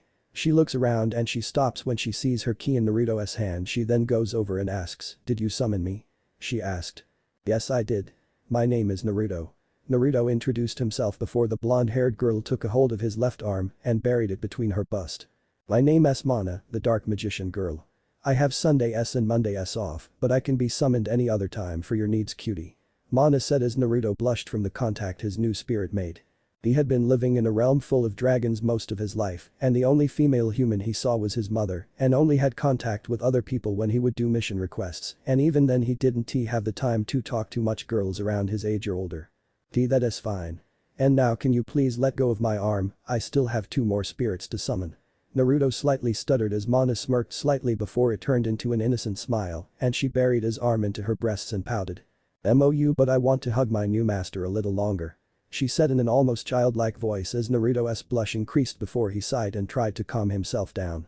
Seeing that the floating magical girl was not going to let go anytime soon, Naruto just ignored her for the time being and bring out one of the golden key and pushed his magic into it. A moment later a bright light appeared and revealed a cute girl with short pink hair and blue eyes. She wears a typical maid outfit consisting of a black undercoat and a white frilled trim apron and had shackles with chains around her wrist. "Hello, my name is Virgo, are you my new master?" Virgo asked as Naruto smiled towards her. "Yes, my name is Naruto and this is my other spirit Mana." Naruto introduced himself and Mana to the maiden spirit. "May I call you master?" Virgo asked as Naruto scratched the back of his head. "That makes me feel uncomfortable," Naruto said. "Prince?" "Well, technically I would kind of be one, sure." Naruto agreed. "Well, Prince, I cannot be summoned on Sundays, but I am free from Monday to Saturday for personal use. My abilities are earth magic and chain magic. Is there anything you would like me to do?" Virgo asked. Naruto shook his head. "Not at the moment, Virgo-chan. You can leave now, huh?" Naruto stated before he heard one of the bushes near them shake before a man popped out and fell to the ground. "Damn it." The man said as he stood up and dusted himself off. "I thought I would never get away from those rune knights. Heh, to think me life would be ruined by a dumbass kid." The man rambled on before he saw the three people in the clearing and started to sweat when he looked towards the blonde. "Auntie, I know you?" Naruto asked. Me? I've never seen you before." The man said nervously before slowly taking a step back. "Yes, I have." Naruto said as he narrowed his eyes at the man. "You are one of the guards I saw protecting that pig Germa. How did you escape?" Naruto threatened the man as he just began to sweat like crazy before taking off running. "Actually, Virgo-chan, Mana-chan. You could do something for me." Naruto said as the two spirits alluded to him and went to work. As the man was running away he was cursing his luck at running into the blonde mage and ran as fast as he could to try and get away from him. He was stopped however when he suddenly fell into a large hole in the ground. "Ah, what the hell?" he shouted before he felt something wrap around his waist and looked down to see some kind of purple-colored energy holding him before he was lifted out of the hole and came face to face with Naruto, who had a smirk on his face and cracked his knuckles slowly. "So then, you were about to tell me something?" Naruto said to the man looked like an ant before the 12-year-old. Meanwhile in the background Virgo had a slight tint of pink on her cheeks at the sight of her new master threatening the poor soul.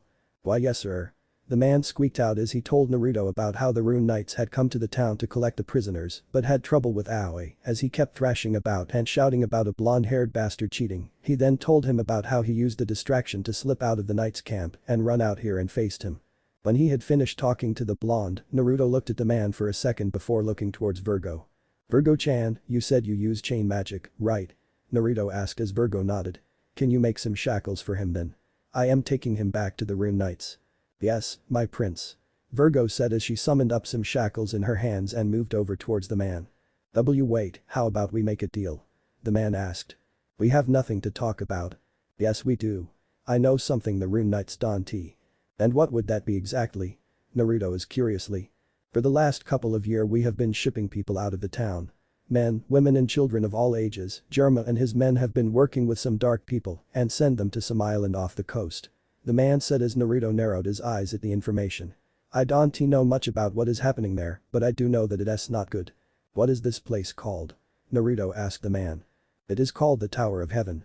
I know where it is, if you let me go I will show you where it is." The man said with a nervous smile as Naruto looked at him with a blank look before sighing. "Fine." Naruto said and lifted the man off the ground and looked him in the eye. "But if you are tricking me, I swear you will regret it." Naruto emphasized his point by releasing a large amount of his magical energy. The other three occupants in the clearing widened their eyes at the amount of power released by the young mage and had different reactions. The man looked like he was going to shit himself when he felt the power and Cold and T stopped sweating at the intense stare the blonde gave. Meanwhile the two celestial spirits looked at their key holder with wide eye and both subconsciously licked their lips at the mage's power. The man nodded rapidly before Naruto let him go and looked towards the sun in the sky. "Something tell me something important will happen. And I happen to be in the middle of it, just great." Miles from Tower of Heaven. Naruto stood quietly as he looked over the vast blue ocean during the night.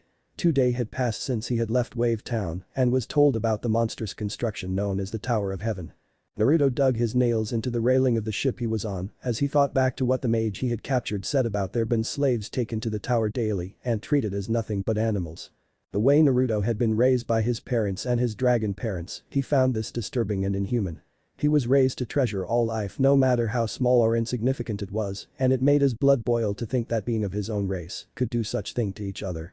We re almost there, sir. A voice said that brought Naruto out of his thoughts. Naruto turned around and saw the man that he had taken as prisoner, still in shackles, standing behind him while pointing out to a specific part of the ocean. Naruto nodded as he looked out towards where the man was pointing and saw that the whole sea was dark with clouds blocking out the light in the whole area. He takes a sniff of the air around him and narrows his eyes. What is this feeling? The air smells like death. Naruto thought. The sound of something hitting the deck caught Naruto's attention as he turned around and saw a dead bird on deck. What Naruto started before he heard the sound of splashing water and walked over towards the railing. Looking over the railing, Naruto saw dead birds and fish in the water. What is going on here? The blonde asked. It's the Tower of Heaven. The man said. Naruto looked over at the man and told him to explain. From what I've heard, the tower gives off some sort of dark magical energy that kills off any wildlife around it. I don't know why though, the stuff they talked about sickened me, so I didn't hear them out. And you still worked for them? Naruto said. I had to. People will do nasty things for money. I may steal people, but I don't know what happens after I had them off, and frankly I don't care. The man said before he was knocked out by Naruto hitting him over the head, sick of the man talking already. Naruto walked up to the front of the boat and looked towards the source of the death. The Tower of Heaven. The tower appeared very chaotic and asymmetrical with its twisted body and sporadically jutting sides and looked like it was made up of many types of pipes twisting and turning with different lengths and sizes overlapping with each other. Naruto could feel his stomach almost turning over inside of him and making him sick as he got closer towards the place.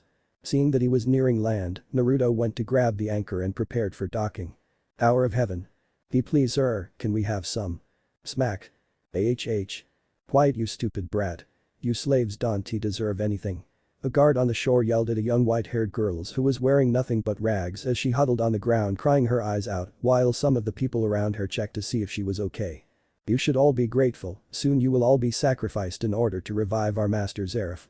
So I suggest that you get used to this. The guard said with a sickening smirk as a maroon-haired boy growled at him. You got something to say, Brad?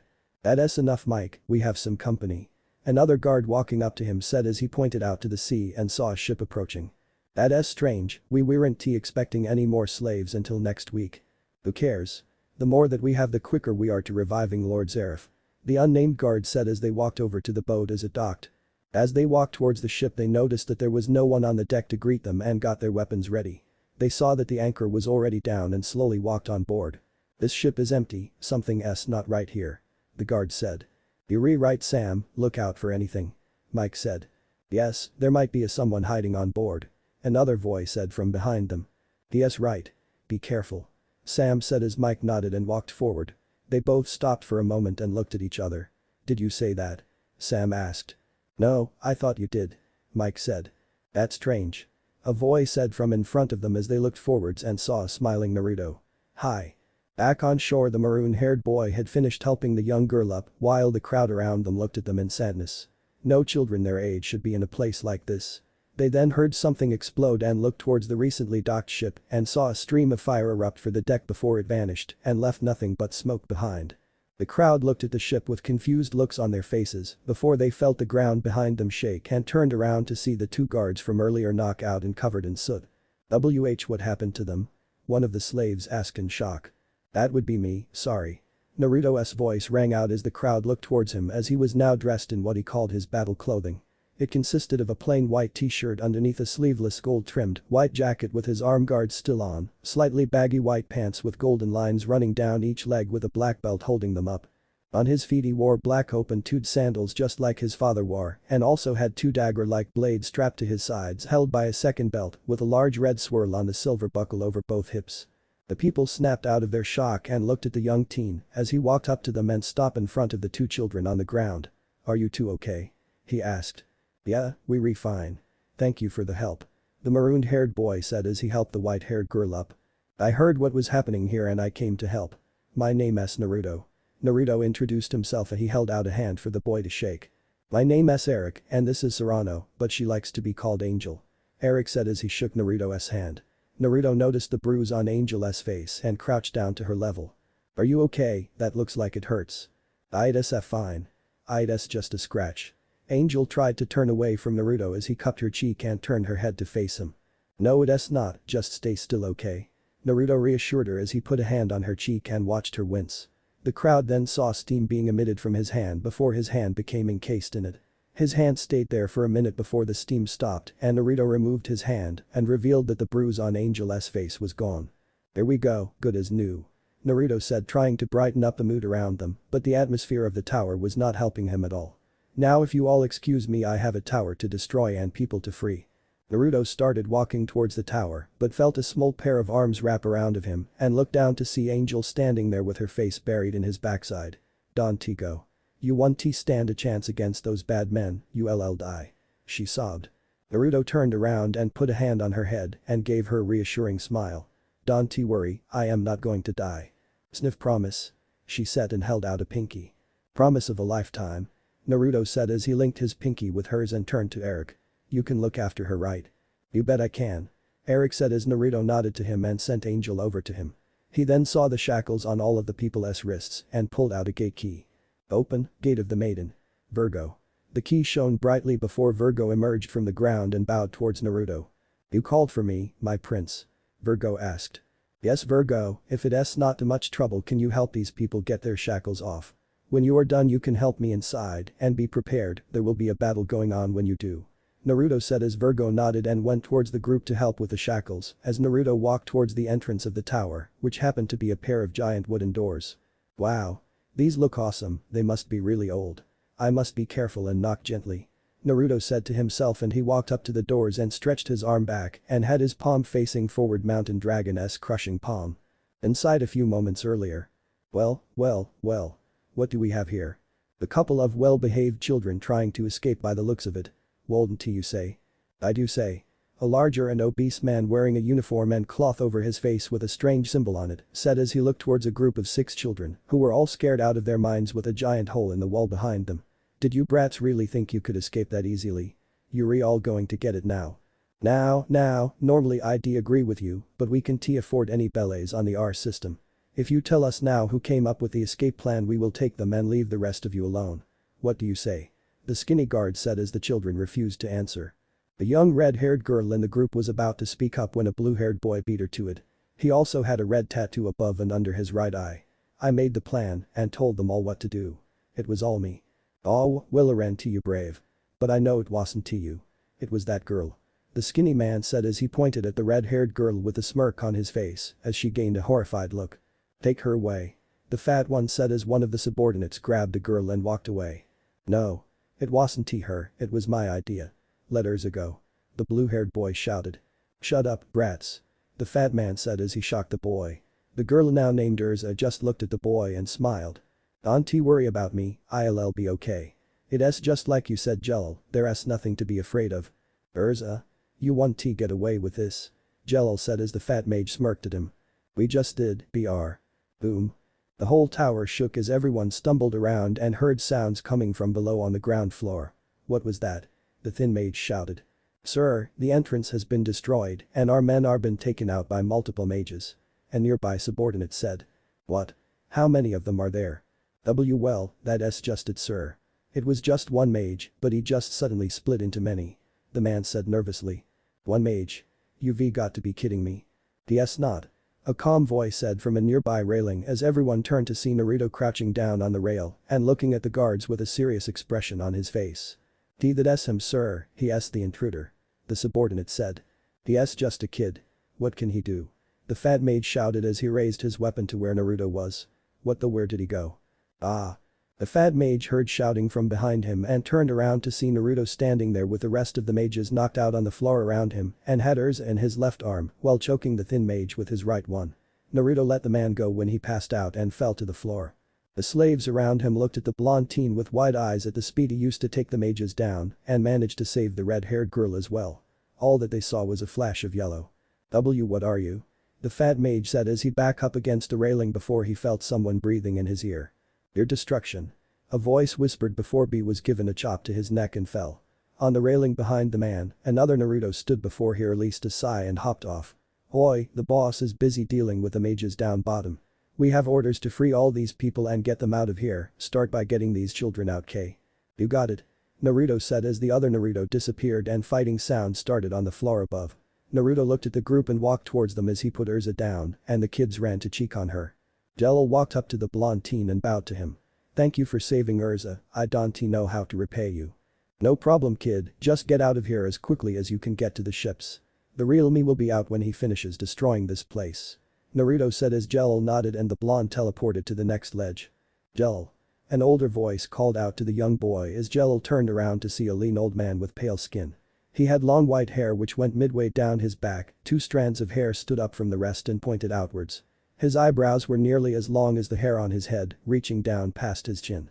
He had a thick grey beard which extended down to his chest. He wore a pair of beige shorts with no shirt and had a large mark on his back. Old man Rob. What is it? Where is the young lad who was just here? Rob asked as Jello looked towards the noise of more fighting. I don't know, he said that the real him was on the ground floor and was going to destroy the tower. What did he mean by that? Jello asked. Well I don't know exactly, but if what he said was true, then we must leave immediately. Rob said as both he and Jello hurried back to the group and made their way down. Ground floor. The original Naruto was currently weaving left and right as he ran at unexpected speeds towards a group of mages as they blasted fireballs at him in an effort to stop him. As Naruto got close to one of the mages his hand became encased in fire and punched the mage in the stomach and sent him flying into some of guards behind him. What the hell is he? Yes, just one kid, how much trouble can he be? I am not as much trouble as you guys are about to be in. Energy make. Lance. Naruto held his hands together as a halo of bright blue energy spreads around his hands, then shot out arrow-headed beams of energy that hit multiple mages and destroyed the area around them. I am not done yet. Sword make. Field of blades. Naruto placed his hands on the ground and multiple blades of different shapes and sizes popped up and skewered most of the mages that dodged his first attack. Naruto looked at the destruction in front of him with a smile before he summoned the sword of the Thunder God and looked at it. Well, let's just see what makes you really legendary. Naruto said as he pumped his magic into the hilt and the blade manifested itself. The difference was the blade was blue instead of yellow. Naruto just blinked in confusion. That's strange, but who cares? Naruto then got in a strange sword stance. He turned so that his right side was facing his opponents and stood up straight. His legs were slightly apart and bent a little at the knees. He held the sword with both hands in a horizon-like fashion by his face and looked at the growing crowd with narrowed eyes. Lightning Fang. Naruto rushed and thrust the sword forward and defeated many of the mages, as well as shocking them as well. He was where the middle of the group once was with his legs spread far apart and his right arm stretched out as the blade released sparks of electricity every now and again before he stood up straight again. Naruto whistled as he saw what the lightning blade did. That's some power, no wonder you real legendary sword. He commented as he looked at the blade again. He could have sworn he heard the blade hum for a second in happiness before it went back to normal again. Naruto shook it off and looked around to see the prisoners being freed and fighting against the guards that tortured them for years and gaining the upper hand. He also saw Jell and the group of kids his clone saved earlier fighting as well and saw the young red-haired girl taking charge and leading the rest of the prisoners on. He felt the ground shaking beneath his feet before Virgo appeared next to him. The people have been freed and they are starting to board the ships. You should leave soon my prince. Virgo said as Naruto shook his head at her. I am not leaving until everyone is off this island and safe. Just keep helping everyone out. Naruto ordered Virgo as the maid nodded and went underground again. Boom. What the hell? Naruto said as he looked towards the source of the explosion and saw multiple prisoners on the ground with scorch marks around them and saw figures in the sky. They looked like mummified humans with bandages around parts of their bodies and the same cloth and headpiece on their faces. What are those? Magic troops. Multiple slaves said as they started running away. Naruto looked at the troops as they opened their mouths and magic circles appeared in front of them that Naruto recognized as a type of fire magic. The magic circles shone brightly before the ground below exploded and sent the slaves flying. Explosion magic huh? That's not good. Naruto commented as he saw the troops continue to fire on the slaves and prepared to take care of them. Help me. He heard a voice call out and saw the young red-haired girl from earlier trapped under some rubble from the explosion as the magic troops prepared to fire at her. Shit. Naruto cursed as he rushed over to the girl in an attempt to save her. Urza closed her eyes as she saw the flames drawing near and covered herself with her arms. When the flames reached her she heard the explosion but felt nothing, no pain whatsoever. She opened her eyes to widen them when she saw Rob standing there. Grandpa Rob. She screamed out. I may be old and my magic may not be strong as it once was, but I still have enough to protect my friends. I will not let you kill anyone anymore. Rob yelled out as he controlled the fire around him and sent it back at the troops. Whoa. A dark-haired kid said. He reflected their magic back. A blonde-haired boy next to him commented as Rob fell to the floor and his body looked like it was dying. Are you alright? Urza asked as Rob held his side. Yes, I may be a decrepit old man, but I still have some fight left in me. Rob said as he looked like he was cracking. As a wizard my magic power is intertwined with my very life force, and when I lost my magic at this age, I was reduced to this sorry state. But you kids you have so many years left you can let it go to waste. Grandpa Don Tierza tried to stop him from hurting himself, but Rob didn't listen. I won't give up on you, not until I know that you are all safe.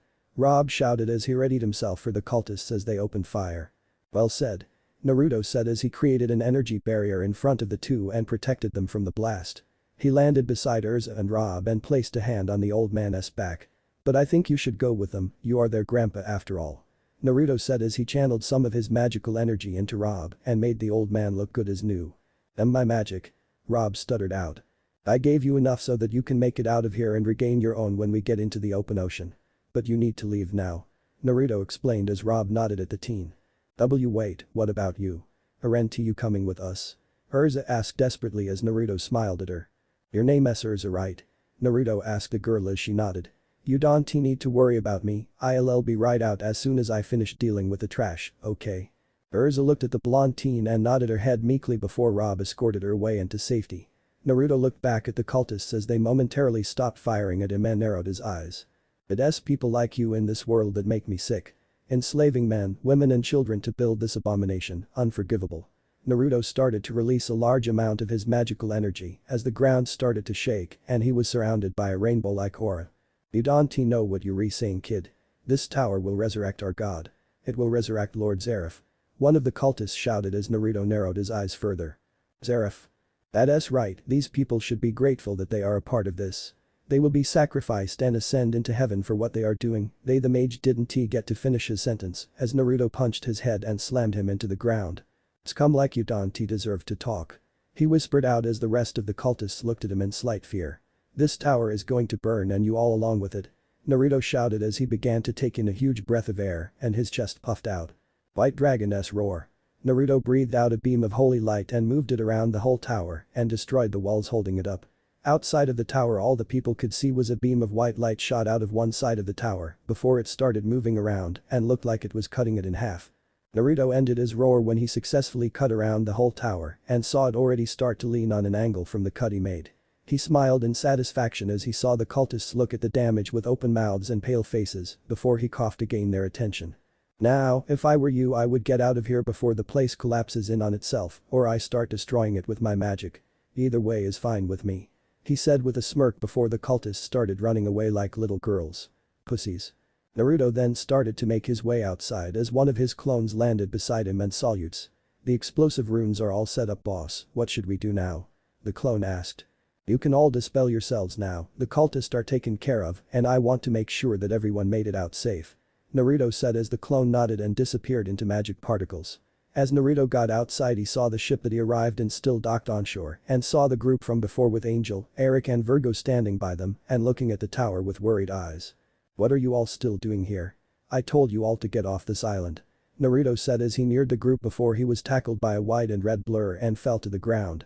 After Naruto got the air back that was knocked out of him, he looked down at his chest and saw Urza and Angel slightly sobbing into his chest with their hands somehow in an iron lock grip around him. We thought that something happened to you," Angel said. "We saw that light coming out of the tower and thought that the guards got you," Urza said as Naruto patted both of their heads and smiled. "Don't worry, that light you saw was my attack. Those guys could never hope to beat me," Naruto reassured them as they looked at him with watery eyes before he stopped patting them. "Now can you two please get off me? It's kind of hard to walk like this." Both girls blushed in embarrassment before they slowly got off of him and Naruto stood up. Naruto walked over to the group and dismissed Virgo before getting on the ship and sailing away from the dark island as they all saw the tower explode and light up the sky. One day later at Kane Resort.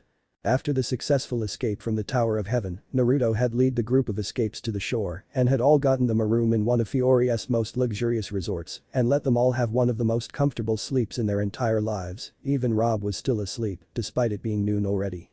After the group of children woke up and found themselves in a room with a bed and not sleeping on the cold hard ground of the tower, they all burst out crying in joy, saying that it was not a dream and that they were free at last. Naruto had to calm them down a little so that they wouldn't wake any of the other people staying there and introduced himself to them all.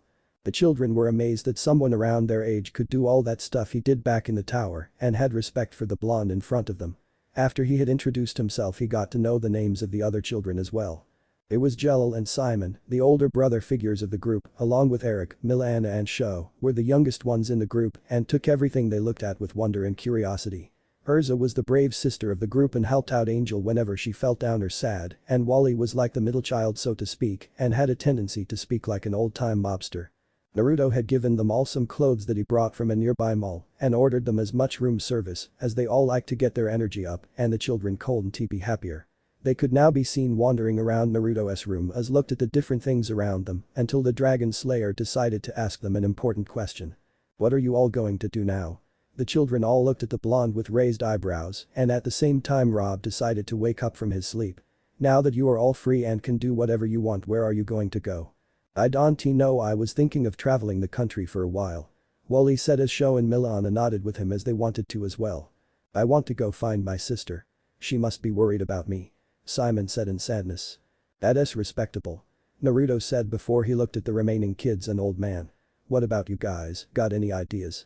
I have a sister as well, but I don't know where she is. When the men took me they put a bag over my head so I have no idea where my home is. Angel said quietly. Well, why don't you kids come with me? I was going to go back to the guild I belong to. I am sure you could stay there for as long as you like. Rob said as the children looked at him with happiness in their eyes. Naruto raised an eyebrow at the man as he didn't know he belonged to a guild. What guild do you belong to, Rob? Naruto asked. It's called Fairy Tail. Rob said as he turned around and showed the teen his guild mark. We accept anyone into the guild and think of them as family as soon as they join. They would be safe there. Fairy Tail, huh?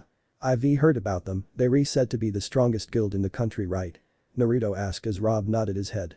Sounds like it might be fun. Are you kids joining as well? Naruto turned his head towards the kids. First off, we are around the same age as you.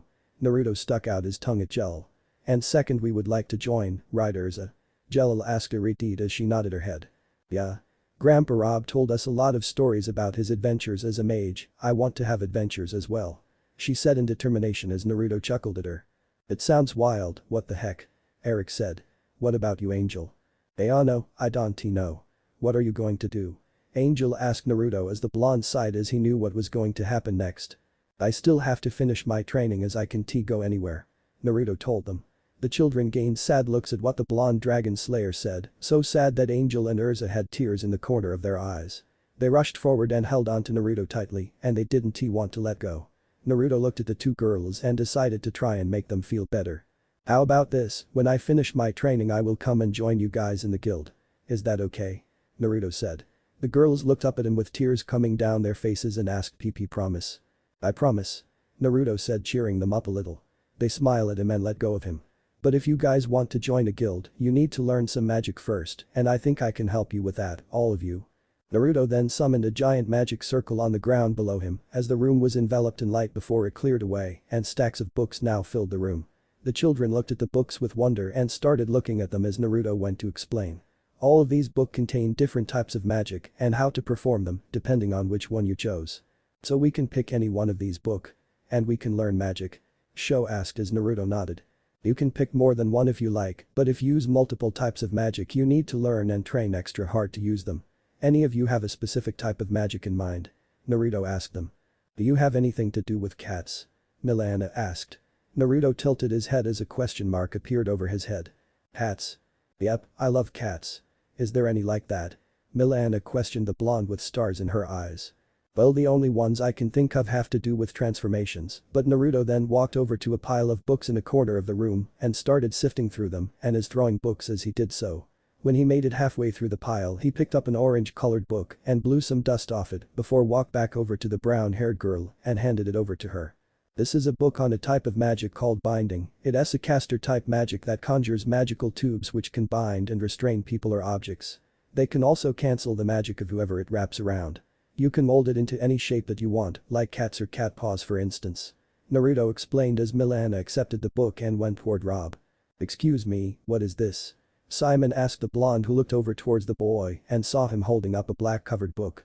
Oh, that's a book on darkness magic. Interesting choice. Naruto commented. It's a caster magic that allows you to control the element of darkness. Very nice for sneaking around and attacking, depending on how you use it. Cool. But what is a caster type? You said that binding magic is the same thing, so what is it? Simon asked as Rob answered him this time. Magic can be classified in two different ways. First there is caster type, mages that uses the magic that flows through their bodies and use it in combination with them. The second type is called holder type, mages who use this type of magic use magical items to use magic, meaning they must have use an external source. Rob explained as Naruto nodded and brought out Virgo's key and showed it to them. You guys remember that pink-haired girl that helped you all? They all nodded their heads. Her name is Virgo, she is what is called a celestial spirit. I summoned her with this key, it's called a gate key. This is an example of holder type magic, as the key is used to summon her when I push my magic through it. Amazing. Angel said as she looked at the key in wonder. Can I do that as well? You want to be a celestial spirit mage, huh? Sure you can, but you need some gate keys though. And lucky for you I have one right here. Naruto said as he pulled out another golden key, but it looked different from Virgo's key. Here you go. Angel took the key and held it out in front of her and began to fidget around with it and waving it around in the air. What are you doing Angel-chan? Naruto asked. I am trying to summon the spirit, but I want to come out. Angel whined as Naruto sighed and walked over to her. I forgot, you don't know how to properly use magic or unlocked it yet, have you? Naruto asked all of them as they shook their heads. No, all of you come over here. Naruto ordered them to form a circle around him and clapped his hands together and a white magic circle appeared below them. Spirit Dragon's Soul Awakening. The magic circle shone brightly as the children felt their bodies begin to feel lighter and a surge of power flow through them that made them feel like the strongest mages alive, but it quickly died down when the magic circle faded away and Naruto separated his hands. There, now you all should be able to use magic. Angel, I want you to hold out your hand in front of you and repeat after me. Naruto then told Angel some word to say to properly summon a celestial spirit that Virgo and Mana told him about and watched as she placed the key in front of her and recite the incantation. I call upon thee, in the world of the celestial spirits. Heed my call. Pass through the gate. Open, gate of the scorpion. Scorpio. Angel called out as a magic circle appeared in front of her and the spirit appeared. Scorpio is a relatively tall, lean-built, dark-skinned man with short hair that is red on one side and white on the other. His tail is a large gun that is shaped like a scorpion's tail that has the word Antares written on it. 1. He wears no shirt but has a flower-shaped collar that is red and trimmed with gold around his neck. He has a red sheet-like material around his waist that is kept up by his large belt that has the Scorpio symbol on it. He wears black shorts and has bandage-like material wrapped around his arms and legs. He had folded his middle and ring fingers back while keeping his index and little fingers extended, mimicking the pincer claws of a scorpion, and did a weird pose as he spoke. Wicked. What's up y'all? Which one of you is my new summoner? Scorpio asked as Angel stepped forward. That would be me, my name is Serrano, but you can call me Angel. It's nice to meet you. It's nice to meet you too, wicked name by the way. Anyway, I am available from every day of the week except Mondays and Wednesdays and I specialize in sand magic. Is there anything you need now, baby? Scorpio asked as Angel shook her head. Wicked. I've got a date with my girl back home, so I'll see you next time, okay? And with that Scorpio returned back to the celestial spirit world. There you go Angel, now you're a celestial spirit mage. Nice job. Naruto praised the girl as she blushed at the compliment. Now then, who's next? You excuse me. What is this one about? Sho spoke up as he held up a book with some kind of etching on the cover. Let's see. Naruto said as he politely took the book from Sho and started reading it. After skimming through a few pages Naruto closed the book and handed it back to Sho with a smile. It appears that you picked an interesting book, this one is on card magic. It's a holder type magic that allows you to control different types of magic cards, plus they are a fun pastime as well. Unfortunately I don't know much about card magic, so I can't really help you, sorry. It's okay, I think I can do it on my own. Thank you. Sho said politely as he made his way towards Rob and Milana and waited for everyone to finish. What about this magic? What does it do? Wally asked next as he held a book up to Naruto's face as the blonde read out the title. Polygon magic, from what I remember it's a caster magic that turns your body into magical blocks and lets you control them. I don't know anything other than that. Naruto explained. Sweet, this will make me look dandy. Thanks. Wally said while Naruto's sweat dropped. I have a question. Eric spoke up as Naruto and everyone looked at him. What was that beam you used to destroy the tower back there? You said it was one of your attack, but what was it? Eric asked as Naruto smiled. It's a special type of magic called lost magic, it's a type of magic that hasn't been seen or used in centuries. It's called Dragon Slayer magic. Naruto explained as everyone looked at him with wide eyes. As the name suggests, it is a magic used to kill dragons. It grants me the abilities to turn my body or part of it into a dragon and give me the power to harm them if need be. That is so cool. Do you think that you can teach it to me? Eric asked excitedly but turned to sadness when Naruto shook his head. I don't know if you can learn it. I was trained by an actual dragon in the art, so I have no idea how you would do. However, Naruto trailed off as he held his hand out and summoned up the lacrima he got from Germa's vault and looked at it with wonder. What is that? Jelil asked the blonde dragon slayer as he inspected the orb closely. It is called a lacrima. It is a magically infused substance found all over the world and can be used for different purposes. You can think of it as magic in physical form. Rob explained to the children as they nodded their heads at the information. But this isn't any old lacrima, it has traces of dragon magic inside of it. You could call it a dragon lacrima if you will. Maybe you can use the magic this way. Naruto said as Eric raised an eyebrow and asked him to explain. I've heard of people implanting certain types of lacrima into their bodies in order for them to become mages. Maybe if I implant this into you, then you theoretically could use whatever dragon slaying element it is. Are you saying I could shoot laser beams like that as well? Well, no. It depends on what element this dragon magic is. It could be fire, ice, water, wind, iron, the list goes on. But it would make you really powerful. Naruto commented as Eric grinned at the news and accepted the lacrima from the blonde as he said he would transplant it into him later. He then turned his attention to the last two occupants in the room. What about you two?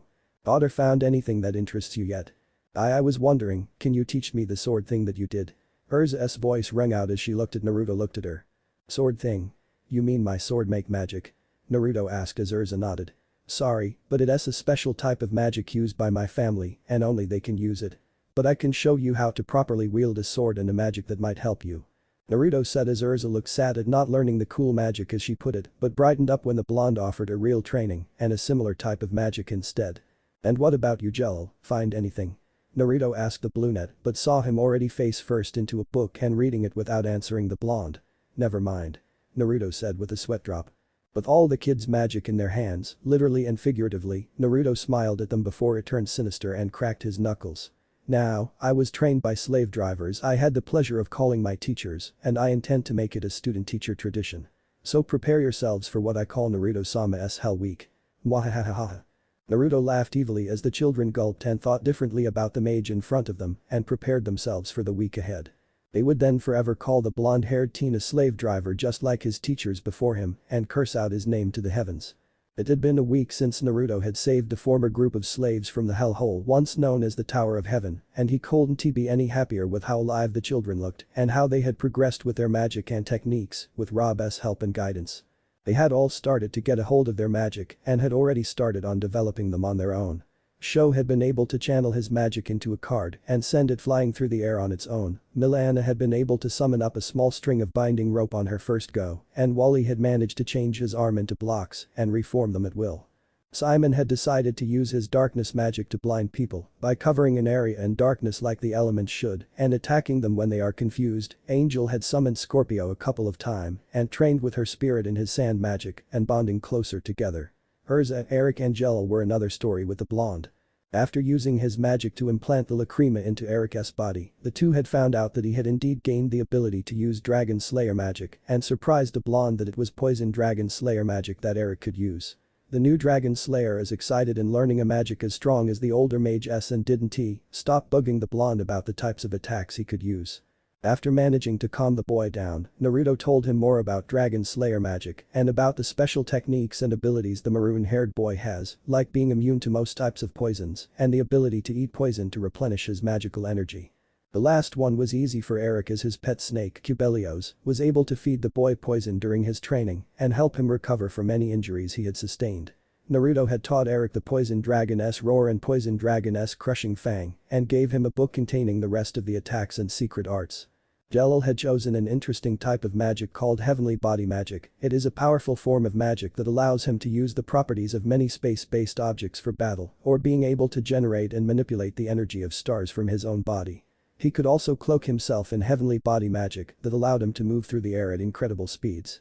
Naruto was surprised at first by the speed the blue-haired boy could travel at, but he still needed some work at controlling it as he was nowhere near his speed or his father's teleportation magic through both of their means, too. Naruto had a fun time teaching Urza how to use a sword and knew how his mother felt when she was teaching him and helped her out whenever she got her footing wrong or she used too much power in her swing. He also started teaching her equip and was impressed when she could transport daggers into her personal dimension already. It took him a couple of weeks to do that. He was surprised to find that she could also use telekinesis, even though it was a common magic among advanced mages, and helped her in controlling it by having her lift up rocks one by one and holding them in the air for as long as she could. And the part that Naruto liked the most and the children hated was the physical training he put them through. He made them do laps around a large open field every day and spared with them in order for them to gain a proper fighting style and build up their muscles for whatever they were going to do when they left. All of their laboring in the tower helped them in the strength department for that one. But now Naruto was walking down a dirt path after saying goodbye to the group of mages young and old and making his way towards the place where he had stored the Dragon Si gem and go home to his parents, who no doubt would be worried sick about where he had been.